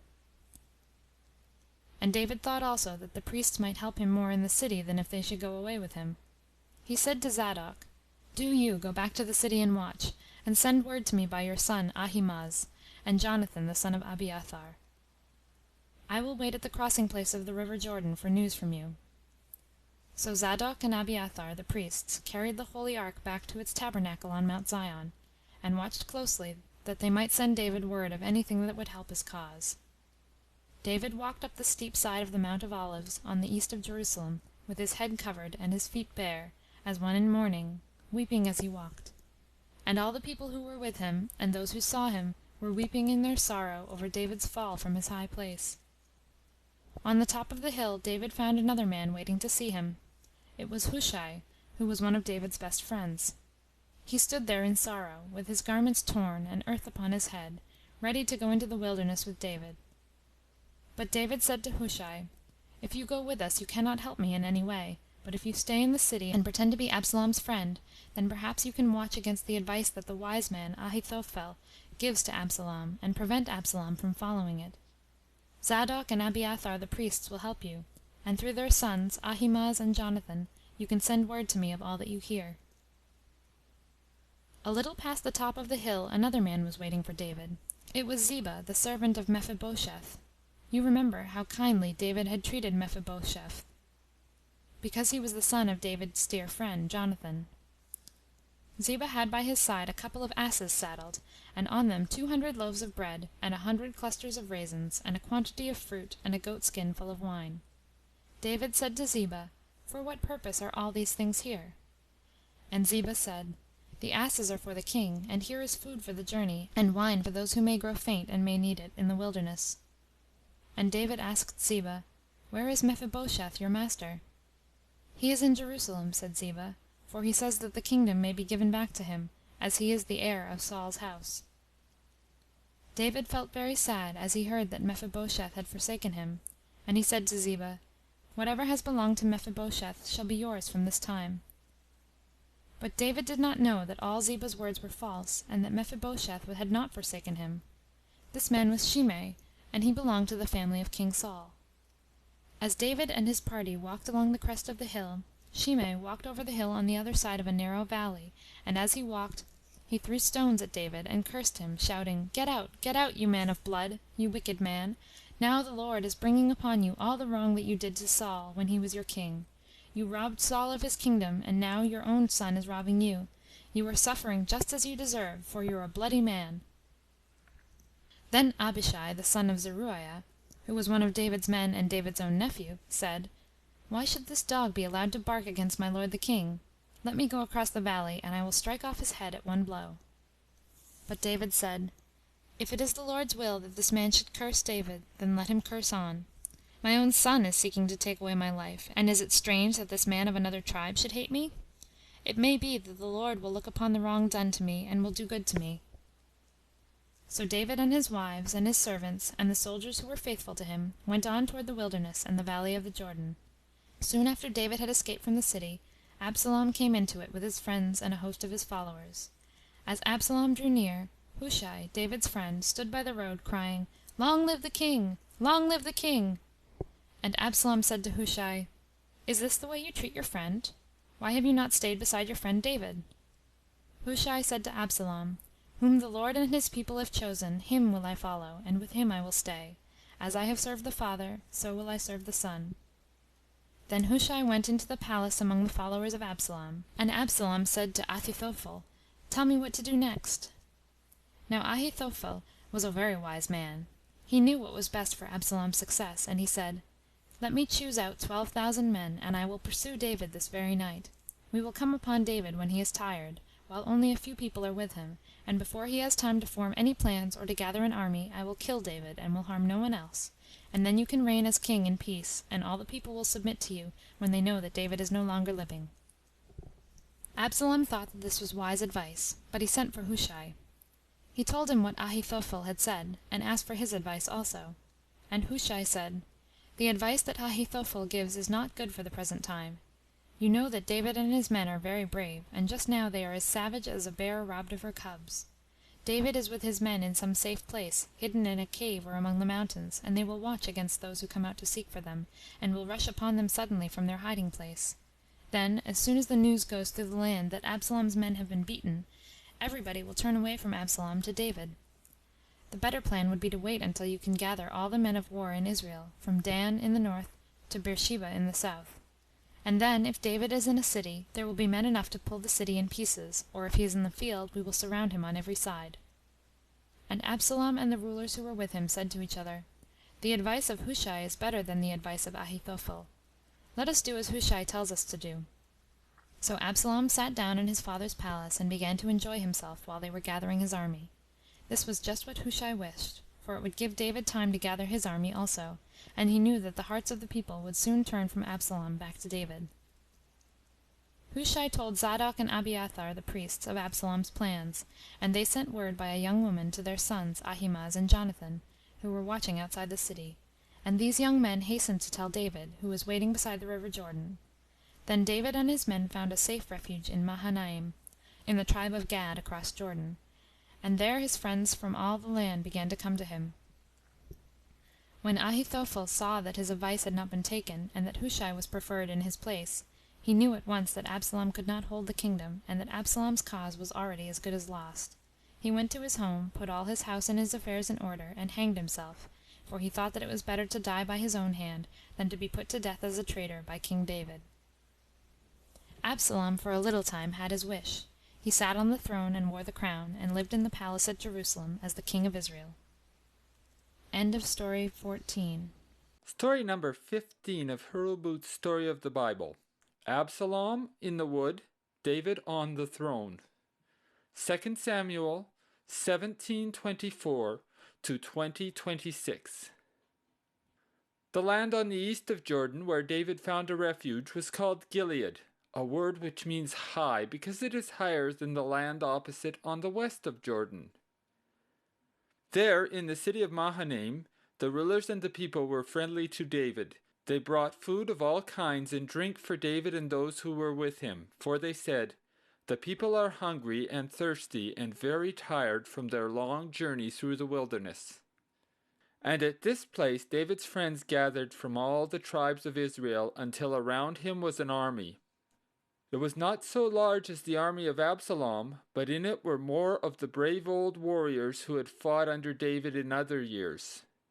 David divided the army into 3 parts and placed over the 3 parts Joab, his brother Abishai, and Ittai, who had followed him so faithfully. David said to the chiefs of his army and his men, "I will go out with you into the battle." But the men said to David, "No, you must not go with us. For if half of us should lose our lives, no one will care. But you are worth 10,000 of us, and your life is too precious. You must stay here in the city and be ready to help us if we need help." So the king stood by the gate of Mahanaim, while his men marched out by hundreds and by thousands. And as they went past the king, the men heard him say to the 3 chiefs, Joab and Abishai and Ittai, "For my sake, deal gently with the young man Absalom." Even to the last, David loved the son who had done to him such a great wrong, and David would have them spare his life. A great battle was fought on that day at a place called the Wood of Ephraim, though it was not in the tribe of Ephraim, but of Gad, on the east of the Jordan. Absalom's army was under the command of a man named Amasa, who was a cousin of Joab, for his mother Abigail and Joab's mother Zeruiah were both sisters of David. So both the armies were led by nephews of King David. Absalom himself went into the battle, riding upon a mule, as was the custom of kings. David's soldiers won a great victory and killed thousands of Absalom's men. The armies were scattered in the woods, and many men were lost, so that it was said that the woods swallowed up more men than the sword. When Absalom saw that his cause was hopeless, he rode away, hoping to escape. But as he was riding under the branches of an oak tree, his head, with its great mass of long hair, was caught in the boughs of the tree. He struggled to free himself, but could not. His mule ran away, and Absalom was left hanging in the air by his head. One of David's soldiers saw him and said to Joab, "I saw Absalom hanging in an oak." "Why did you not kill him?" asked Joab. "If you had killed him, I would have given you 10 pieces of silver and a girdle." "If you should offer me 1,000 pieces of silver," answered the soldier, "I would not touch the king's son. For I heard the king charge all the generals and the men, 'Let no one harm the young man Absalom.' And if I had slain him, you yourself would not have saved my life from the king's anger." "I cannot stay to talk with you," said Joab, and with 3 darts in his hand he hastened to the place where Absalom was hanging. He thrust Absalom's heart through with the darts, and after that his followers, finding that Absalom was still living, pierced his body until they were sure that he was dead. Then they took down his body and threw it into a deep hole in the forest and heaped a great pile of stones upon it. During his life, Absalom had built for himself a monument in the valley of Kidron on the east of Jerusalem. There he had expected to be buried, but though the monument stood long afterward and was called Absalom's pillar, yet Absalom's body lay not there, but under a heap of stones in the wood of Ephraim. After the battle, Ahimaaz, the son of the priest Zadok, came to Joab. Ahimaaz was one of the 2 young men who brought news from Jerusalem to David at the river Jordan, as we read in the last story. He said to Joab, "Let me run to the king and take to him the news of the battle." But Joab knew that the message of Absalom's death would not be pleasing to King David, and he said, "Some other time you shall bear news, but not today, because the king's son is dead." And Joab called a negro who was standing near and said to him, "Go and tell the king what you have seen."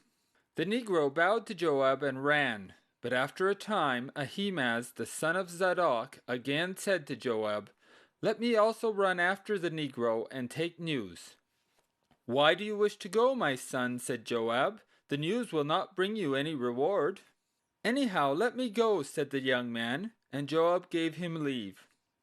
Then Ahimaaz ran with all his might and by a better road over the plain, though less direct than the road which the negro had taken over the mountains. Ahimaaz outran the negro and came first in sight to the watchman who was standing on the wall, while King David was waiting below in the little room between the outer and inner gates, anxious for news of the battle, but more anxious for his son Absalom. The watchman on the wall called down to the king and said, "I see a man running alone." And the king said, "If he is alone, he is bringing a message." He knew that if men were running away after a defeat in battle, there would be a crowd together. Then the watchman called again, "I see another man running alone." And the king said, "He is also bringing some news." The watchman spoke again, "The first runner is coming near, and he runs like Ahimaaz, the son of Zadok." And David said, "He is a good man, and he comes with good news." Ahimaaz came near and cried out as he ran, "All is well!" The first words which the king spoke were, "Is it well with the young man Absalom?" Ahimaaz was too wise to bring to the king the word of Absalom's death. He left that to the other messenger and said, "When Joab sent me, there was a great noise over something that had taken place, but I did not stop to learn what it was." A little later came the negro crying, "News for my lord the king. This day the Lord has given you victory over your enemies." And David said again, "Is it well with the young man Absalom?" Then the negro, who knew nothing of David's feelings, answered, "May all the enemies of my lord the king and all that try to do him harm be as that young man is." Then the king was deeply moved. His sorrow over Absalom made him forget the victory that had been won. Slowly he walked up the steps to the room in the tower over the gate, and as he walked he said, "Oh, my son Absalom, my son Absalom, I wish before God that I had died for you, O Absalom, my son, my son." The word soon went forth that the king, instead of rejoicing over the victory, was weeping over his son. The soldiers came stealing back to the city, not as conquerors, but as if they had been defeated. Everyone felt sorry for the king, who sat in the room over the gate with his face covered and crying out, "O Absalom, my son, my son, my son Absalom!" But Joab saw that such great sorrow as the king showed was not good for his cause. He came to David and said to him, "You have put to shame this day all those who have fought for you and saved your life. You have shown that you love those who hate you, and that you hate those who love you.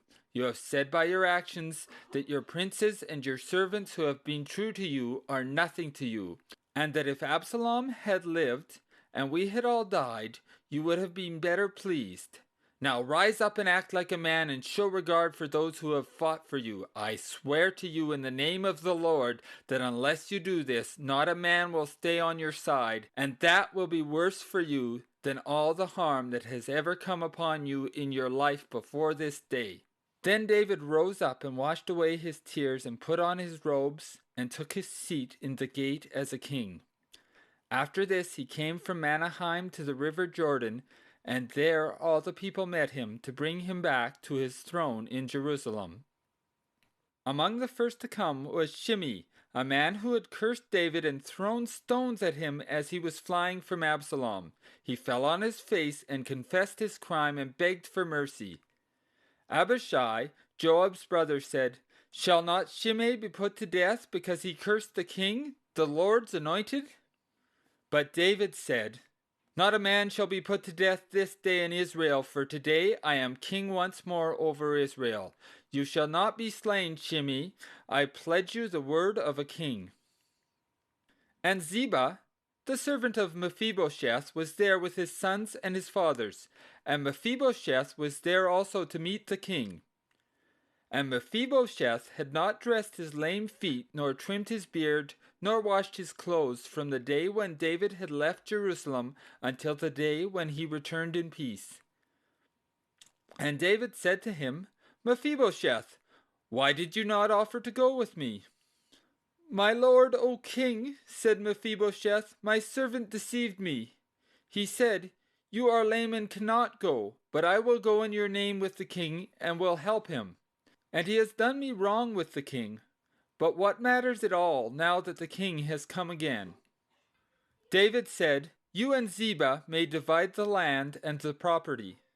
And Mephibosheth said, "Let him have it all, now that the king has come in peace to his own house." The army of Absalom had melted away and was scattered throughout all Israel. David was still displeased with Joab, the chief of his army, because he had slain Absalom contrary to David's orders. He sent a message to Amasa, who had been the commander of Absalom's army, and who was, like Joab and Abishai, David's own nephew. He said to Amasa, "You are of my own family, of my bone and my flesh, and you shall be the general in place of Joab." Joab and his brother were strong men, not willing to submit to David's rule, and David thought that he would be safer on his throne if they did not hold so much power. Also, David thought that to make Amasa general would please not only those who had been friends to Absalom, but many more of the people, for many feared and hated Joab. At the river Jordan, Almost the whole tribe of Judah were gathered to bring the king back to Jerusalem. But this did not please the men of the other tribes. They said to the men of Judah, "You act as though you were the only friends of the king in all the land. We too have some right to David." The men of Judah said, "The king is of our own tribe and is one of us. We come to meet him because we love him." But the people of the other tribes were still offended, and many of them went to their homes in anger. The tribe of Ephraim, in the middle of the land, was very jealous of the tribe of Judah and unwilling to come again under David's rule. One man in Ephraim, Sheba, the son of Bichri, began a new rebellion against David, which for a time threatened again to overthrow David's power. Amasa, the new commander of the army, called out to his men to put down Sheba's rebellion. But he was slow in gathering his army, and Joab, the old general, went forth with a band of his own followers. Joab met Amasa, pretending to be his friend, and killed him, and then took the command. He shut up Sheba in a city far in the north, and finally caused him to be slain. So at last every enemy was put down, and David sat again in peace upon his throne. But Joab, whom David feared and hated because of many evil deeds that he had done, was, as before, the commander of the army, and in great power. Joab was faithful to David, and was a strong helper to David's throne. Without Joab's courage and skill in David's cause, David might have failed in some of his wars, and especially in the war against Absalom's followers. But Joab was cruel and wicked, and he was so strong that David could not control him. David felt that he was not fully the king while Joab lived. But few people knew how David felt toward Joab, and in appearance the throne of David was now as strong as it had ever been. And David's last years were years of peace and power. End of section 15. Story number 16 of Hurlbut's Story of the Bible. Hurlbut's Story of the Bible by Jesse Lyman Hurlbut. Part 3. The Angel with the Drawn Sword on Mount Moriah. 2 Samuel 24, 1-25. 1 Chronicles 21, 1-27. After the death of Absalom, David ruled in peace over Israel for many years. His kingdom stretched from the river Euphrates to the border of Egypt, and from the great sea on the west to the great desert on the east. But again David did that which was very displeasing to God. He gave orders to Joab, who was the commander of his army, to send officers throughout all the tribes of Israel, and to count all the men who could go forth to battle. It may be that David's purpose was to gather a great army for some new war. Even Joab the general knew that it was not right to do this, and he said to David, "May the Lord God make his people 100 times as great as they are. But are they not all the servants of the Lord my king? Why does the king command this to be done? Surely it will bring sin upon the king and upon the people." But David was firm in his purpose, and Joab obeyed him, but not willingly. He sent men through all the 12 tribes to take the number of those in every city and town who were fit for war. They went throughout the land until they had written down the number of 800,000 men in 10 of the tribes, and nearly 500,000 men in the tribe of Judah who could be called out for war. The tribe of Levi was not counted because all its members were priests and Levites in the service of the tabernacle, and Benjamin, on the border of which stood the city of Jerusalem, was not counted because the numbering was never finished. It was left unfinished because God was angry with David and with the people on account of this sin. David saw that he had done wickedly in ordering the count of the people. He prayed to the Lord and said, "O Lord, I have sinned greatly in doing this. Now, O Lord, forgive this sin, for I have done very foolishly." Then the Lord sent to David a prophet, a man who heard God's voice and spoke as God's messenger. His name was Gad. Gad came to David and said to him, "Thus saith the Lord, you have sinned in this thing, and now you and your land must suffer for your sin. I will give you the choice of 3 troubles to come upon the land. Shall I send 7 years of famine, in which there shall be no harvest? Or shall your enemies overcome you and win victories over you for 3 months? Or shall there be 3 days when pestilence shall fall upon the land, and the people shall die everywhere?"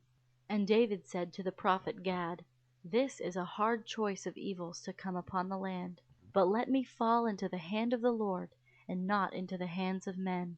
For God's mercies are great and many. If we must suffer, let the 3 days of pestilence come upon the land." Then the Lord's angel of death passed through the land, and in 3 days 70,000 men died. And when the angel of the Lord stretched out his hand over the city of Jerusalem, the Lord had pity upon the people. And the Lord said to him, "It is enough. Now hold back your hand, and cause no more of the people to die." Then the Lord opened David's eyes, and he saw the angel standing on Mount Moriah, with a drawn sword in his hand, held out toward the city. Then David prayed to the Lord, and he said, "O Lord, I alone have sinned and have done this wickedness before thee. These people are like sheep, they have done nothing. Lord, let thy hand fall on me, and not on these poor people." Then the Lord sent the prophet Gad to David, and Gad said to him, "Go and build an altar to the Lord upon the place where the angel was standing." Then David and the men of his court went out from Mount Zion, where the city was standing, and walked up the side of Mount Moriah. They found the man who owned the rock on the top of the mountain, threshing wheat upon it with his sons, for the smooth rock was used as a threshing floor, upon which oxen walked over the heads of grain, beating out the kernels with their feet. This man was not an Israelite, but a foreigner, of the race that had lived on those mountains before the Israelites came.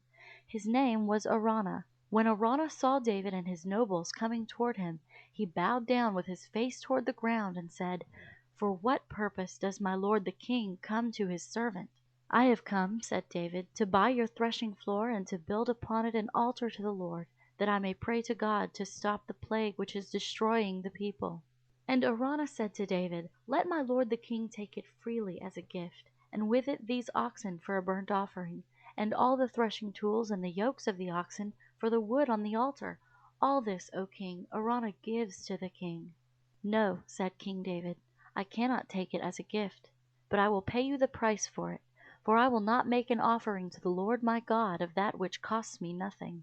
So David gave to Araunah the full price for the land, and for the oxen, and for the wood, and there on the rock he built an altar to the Lord God, and on it he offered burnt offerings and peace offerings. The Lord heard David's prayer, and took away the plague from the land. And on that rock afterward stood the altar of the temple of the Lord on Mount Moriah.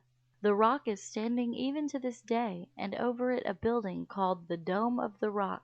Those who visit the place can look upon the very spot where David built his altar and called upon the Lord. End of number 16. Story number 17 of Hurlbut's Story of the Bible. Solomon on David's Throne. 1 Kings 1:1-53. During the latter years of David's reign he laid up great treasure of gold and silver and brass and iron for the building of a house to the Lord on Mount Moriah. This house was to be called the Temple, and it was to be made very beautiful, the most beautiful building, and the richest in all the land. David had greatly desired to build this house while he was the king of Israel, but God said to him, "You have been a man of war, and have fought many battles, and shed much blood. My house shall be built by a man of peace. When you die, your son Solomon shall reign, and he shall have peace, and shall build my house." So David made ready great store of precious things for the temple, also stone and cedar to be used in the building. And David said to Solomon his son, "God has promised that there shall be rest and peace to the land while you are king, and the Lord will be with you, and you shall build a house where God shall live among his people." But David had other sons who were older than Solomon, and one of these sons, whose name was Adonijah, formed a plan to make himself king. David was now very old, and he was no longer able to go out of his palace and to be seen among the people. Adonijah gathered his friends, and among them were Joab, the general of the army, and Abiathar, one of the 2 high priests. They met at a place outside the wall, and had a great feast, and were about to crown Adonijah as king, when word came to David in the palace. David, though old and feeble, was still wise. He said, "Let us make Solomon king at once, and thus put an end to the plans of these men." So, at David's command, they brought out the mule on which no one but the king was allowed to ride, and they placed Solomon upon it, with the king's guards, and the nobles, and the great men. They brought the young Solomon down to the valley of Gihon, south of the city. And Zadok the priest took from the tabernacle the horn filled with holy oil, that was used for anointing or pouring oil on the head of the priests when they were set apart for their work. He He poured oil from this horn on the head of Solomon, and then the priests blew the trumpets, and all the people cried aloud, God save King Solomon! All this time Adonijah and Joab and their friends were not far away, almost in the same valley, feasting and making merry, intending to make Adonijah king. They heard the sound of trumpets and the shouting of the people. Joab said, What is the cause of all this noise and uproar? A moment later Jonathan, the son of Abiathar, came running in. We read of him in Story 67 as one of the two young men who brought news from Jerusalem to David at the river Jordan. Jonathan said to the men who were feasting, Our lord King David has made Solomon king, and he has just been anointed in Gihon, and all the princes and the heads of the army are with him, and the people are shouting, God save King Solomon! And David has sent from his bed a message to Solomon, saying, May the Lord make your name greater than my name has been. Blessed be the Lord, who has given me a son to sit this day on my throne. When Adonijah and his friends heard this, they were filled with fear. Every man went at once to his house, except Adonijah. He hastened to the altar of the Lord, and knelt before it, and took hold of the horns that were on its corners in front. This was a holy place, and he hoped that there Solomon might have mercy on him.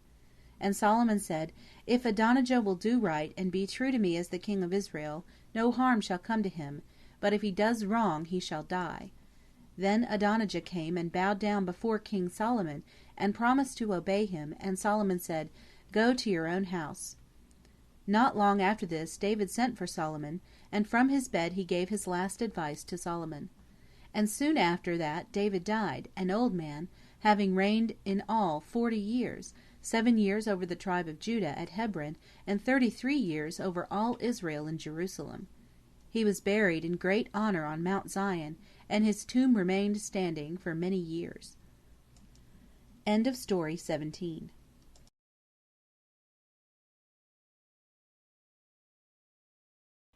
Story number 18 of Hurlbut's Story of the Bible. The Wise Young King. 1 Kings 3 verse 1 to 4 verse 34. 2 Chronicles 1 1 to 13. Solomon was a very young man, not more than 20 years old, when he became king and bore the heavy care of a great land. For his kingdom was larger than the 12 tribes of Israel, from Dan to Beersheba. On the north he ruled over all Syria, from Mount Hermon as far as the great river Euphrates. On the east, Ammon and Moab were under his power, and in the south all the land of Edom, far down into the desert where the Israelites had wandered long before. He had no wars, as David had before him, but at home and abroad his great realm was at peace as long as Solomon reigned. Soon after Solomon became king, he went to Gibeon, a few miles north of Jerusalem, where the altar of the Lord stood until the temple was built. At Gibeon Solomon made offerings and worshipped the Lord God of Israel. And that night the Lord God came to Solomon and spoke to him. The Lord said, Ask of me whatever you choose, and I will give it to you. And Solomon said to the Lord, O Lord, thou didst show great kindness to my father David, and now thou hast made me king in my father's place. I am only a child, O Lord. I know not how to rule this great people, which is like the dust of the earth in number. Give me, O Lord, I pray thee, wisdom and knowledge, that I may judge this people, and may know how to rule them aright. The Lord was pleased with Solomon's choice, and the Lord said to Solomon, Since you have not asked of me long life, nor great riches for yourself, nor victory over your enemies, nor great power, but have asked for wisdom and knowledge to judge this people, I have given you wisdom greater than that of any king before you, and greater than that of any king that shall come after you. And because you have asked this, I will give you not only wisdom, but also honor and riches. And if you will obey my words, as your father David obeyed, you shall have long life, and shall rule for many years. Then Solomon awoke and found that it was a dream. But it was a dream that had come true, for God gave to Solomon all that he had promised, wisdom and riches and honor and power and long life. Soon after this Solomon showed his wisdom. 2 women came before him with 2 little babies, one dead and the other living. Each of the 2 women claimed the living child as her own, and said that the dead child belonged to the other woman. One of them said, "Oh, my lord, we 2 women were sleeping with our children in one bed, and this woman in her sleep lay upon her child, and it died. Then she placed her dead child beside me while I was sleeping, and took my child. In the morning I saw that it was not my child, but she says it is mine, and the living child is hers. Now, O king, command this woman to give me my own child." Then the other woman said, "That is not true. The dead baby is her own, and the living one is mine, which she is trying to take from me." The young king listened to both women. Then he said, "Bring me a sword." They brought a sword, and then Solomon said, "Take this sword and cut the living child in 2, and give half of it to each one." Then one of the women cried out and said, "Oh, my lord, do not kill my child. Let the other woman have it, but let the child live." But the other woman said, "No, cut the child in 2, and divide it between us." Then Solomon said, "Give the living child to the woman who would not have it slain, for she is its mother." And all the people wondered at the wisdom of one so young, and they saw that God had gave him understanding. Solomon chose some of the great men who had helped his father David to stand beside his throne and do his will. Among those was a man named Benaiah, the son of Jehoiada. He was one of those who had come to David while he was hiding from Saul, as we read in Story 70. At that time Benaiah, while still a young man, did a very bold deed. He found a lion in a deep pit, leaped into the pit, and killed the lion. For this act Benaiah became famous, for few people would dare to venture so near to a lion, with the weapons in use at that time. This brave man was old in Solomon's day, but he was still strong, and Solomon gave him a high place at the head of his guards. End of Story 18. Story number 19 of Hurlbut's Story of the Bible, The House of God on Mount Moriah. 1 Kings 5:1 to 9:9. 2 Chronicles 3:1 to 7:22. The great work of Solomon's reign was the building of the house of God, which was called the Temple. This stood on Mount Moriah, on the east of Mount Zion, and it covered the whole mountain. King David had prepared for it by gathering great stores of gold and silver and stone and cedar wood.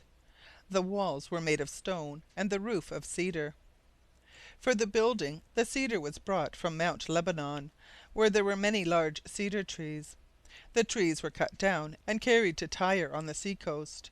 There they were made into rafts in the Great Sea, and were floated down to Joppa. At Joppa they were taken ashore and were carried up to Jerusalem. All this work was done by the men of Tyre, at the command of their king, Hiram, who was a friend of Solomon, as he had been a friend of King David. All the stones for the building of the temple were hewn into shape and fitted together before they were brought to Mount Moriah. All the beams for the roof and the pillars of cedar were carved and made to join each other, so that as the walls arose no sound of hammer or chisel was heard. The great building rose up quietly. You remember the form of the tabernacle which was built before Mount Sinai in the wilderness, with its court, its holy place, and its holy of holies. See Story 27.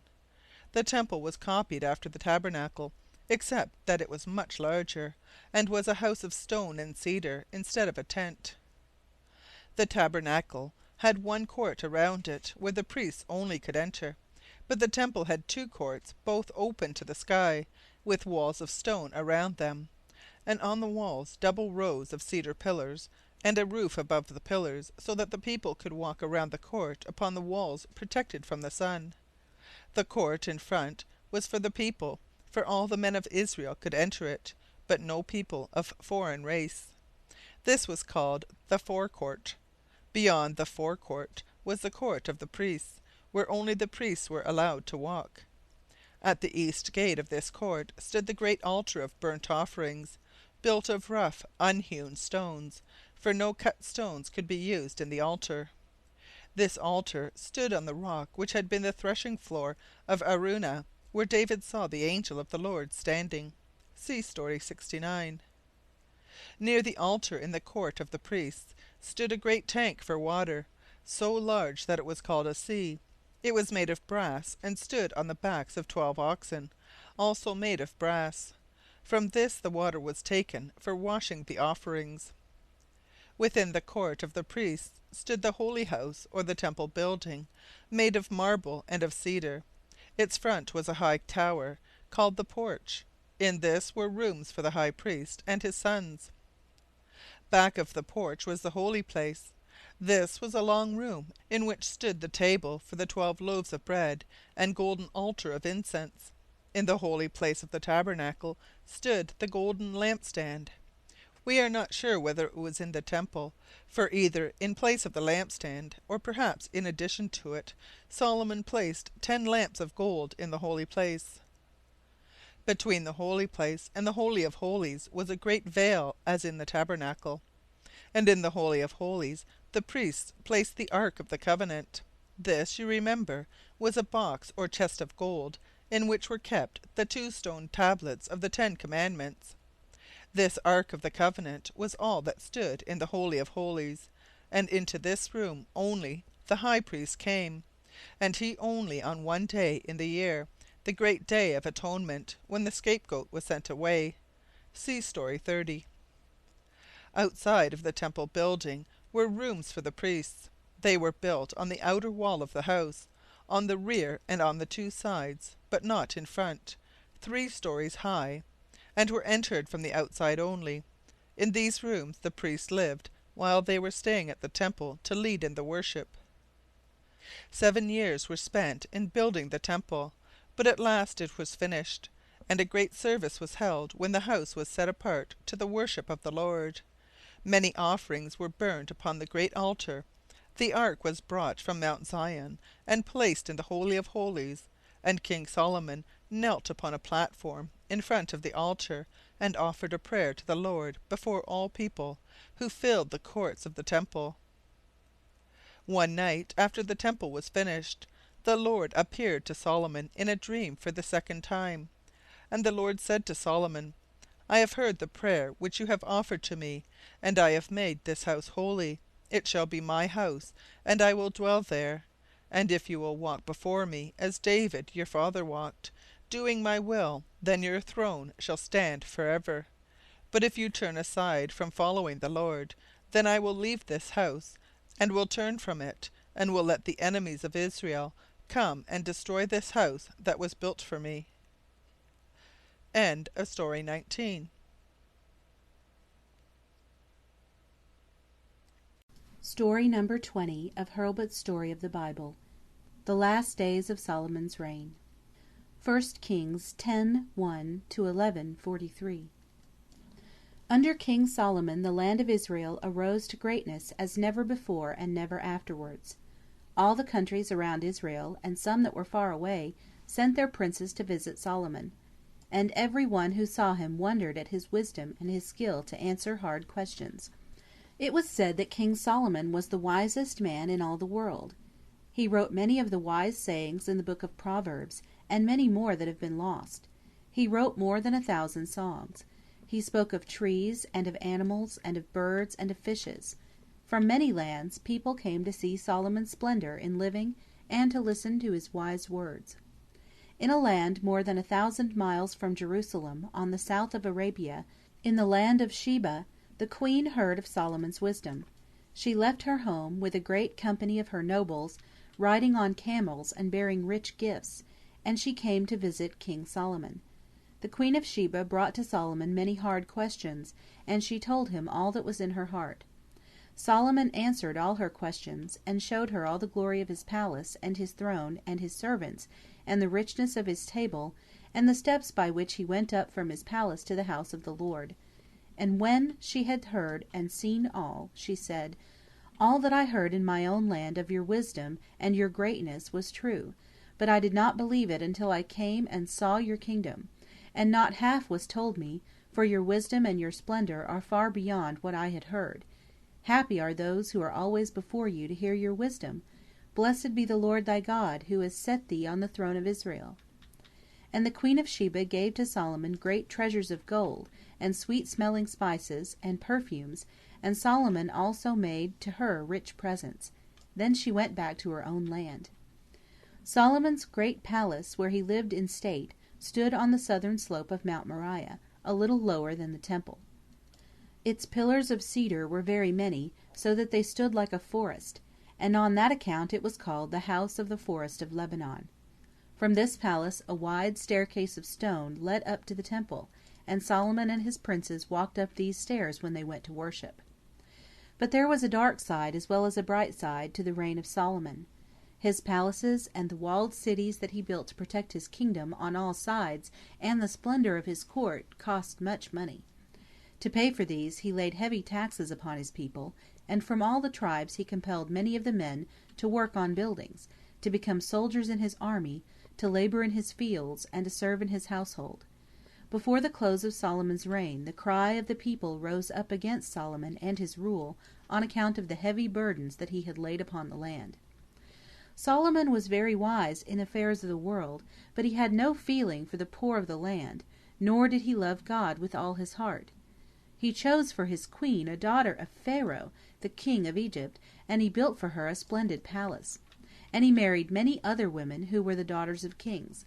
These women had worshipped idols in their own homes, and to please them, Solomon built on the Mount of Olives a temple of idols, in full view of the temple of the Lord. So images of Baal and the Asherah, and of Chemosh, the idol of the Moabites, and of Molech, the idol of the Ammonites, stood on the hill in front of Jerusalem, and to these images King Solomon himself offered sacrifices. How great was the shame of the good men in Israel when they saw their king surrounded by idol priests, and bowing down upon his face before images of stone! The Lord was very angry with Solomon for all this, and the Lord said to Solomon, "Since you have done these wicked things, and have not kept your promise to serve me, and because you have turned aside from my commands, I will surely take away the kingdom of Israel from your son, and will give it to one of your servants. But for the sake of your father David, who loved me and obeyed my commands, I will not take away from your son all the kingdom, but I will leave to him and to his children after him one tribe." The servant of King Solomon, of whom the Lord spoke, was a young man of the tribe of Ephraim, named Jeroboam. He was a very able man, and in the building of one of Solomon's castles he had charge over all the work done by the men of his tribe. One day a prophet of the Lord, named Ahijah, met the young Jeroboam as he was going out of Jerusalem. Ahijah took off his own mantle, which was a new one, and tore it into 12 pieces.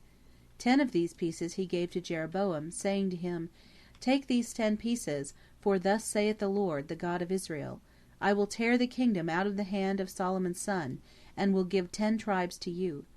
But Solomon's son shall have 1 tribe for my servant David's sake, and for the sake of Jerusalem. You shall reign over 10 of the tribes of Israel, and shall have all that you desire. And if you will do my will, saith the Lord, then I will be with you, and will give to your children and your children's children to rule long over this land." When King Solomon heard what the prophet Ahijah had said and done, he tried to kill Jeroboam. But Jeroboam fled into Egypt, and stayed there until the end of Solomon's reign. Solomon reigned in all 40 years, as David had reigned before him. He died, and was buried on Mount Zion, and Rehoboam his son became king in his place. Sometimes the reign of Solomon has been called the Golden Age of Israel, because it was a time of peace, and of wide rule, and of great riches. But it would be better to call it the Gilded Age, because under all the show and glitter of Solomon's reign there were many evil things, a king allowing and helping the worship of idols, a court filled with idle and useless nobles, and the poor of the land heavily burdened with taxes and labor. The empire of Solomon was ready to fall in pieces, and the fall soon came. End of story number 20. End of Hurlbut's Story of the Bible by Jesse Lyman Hurlbut, Part 3.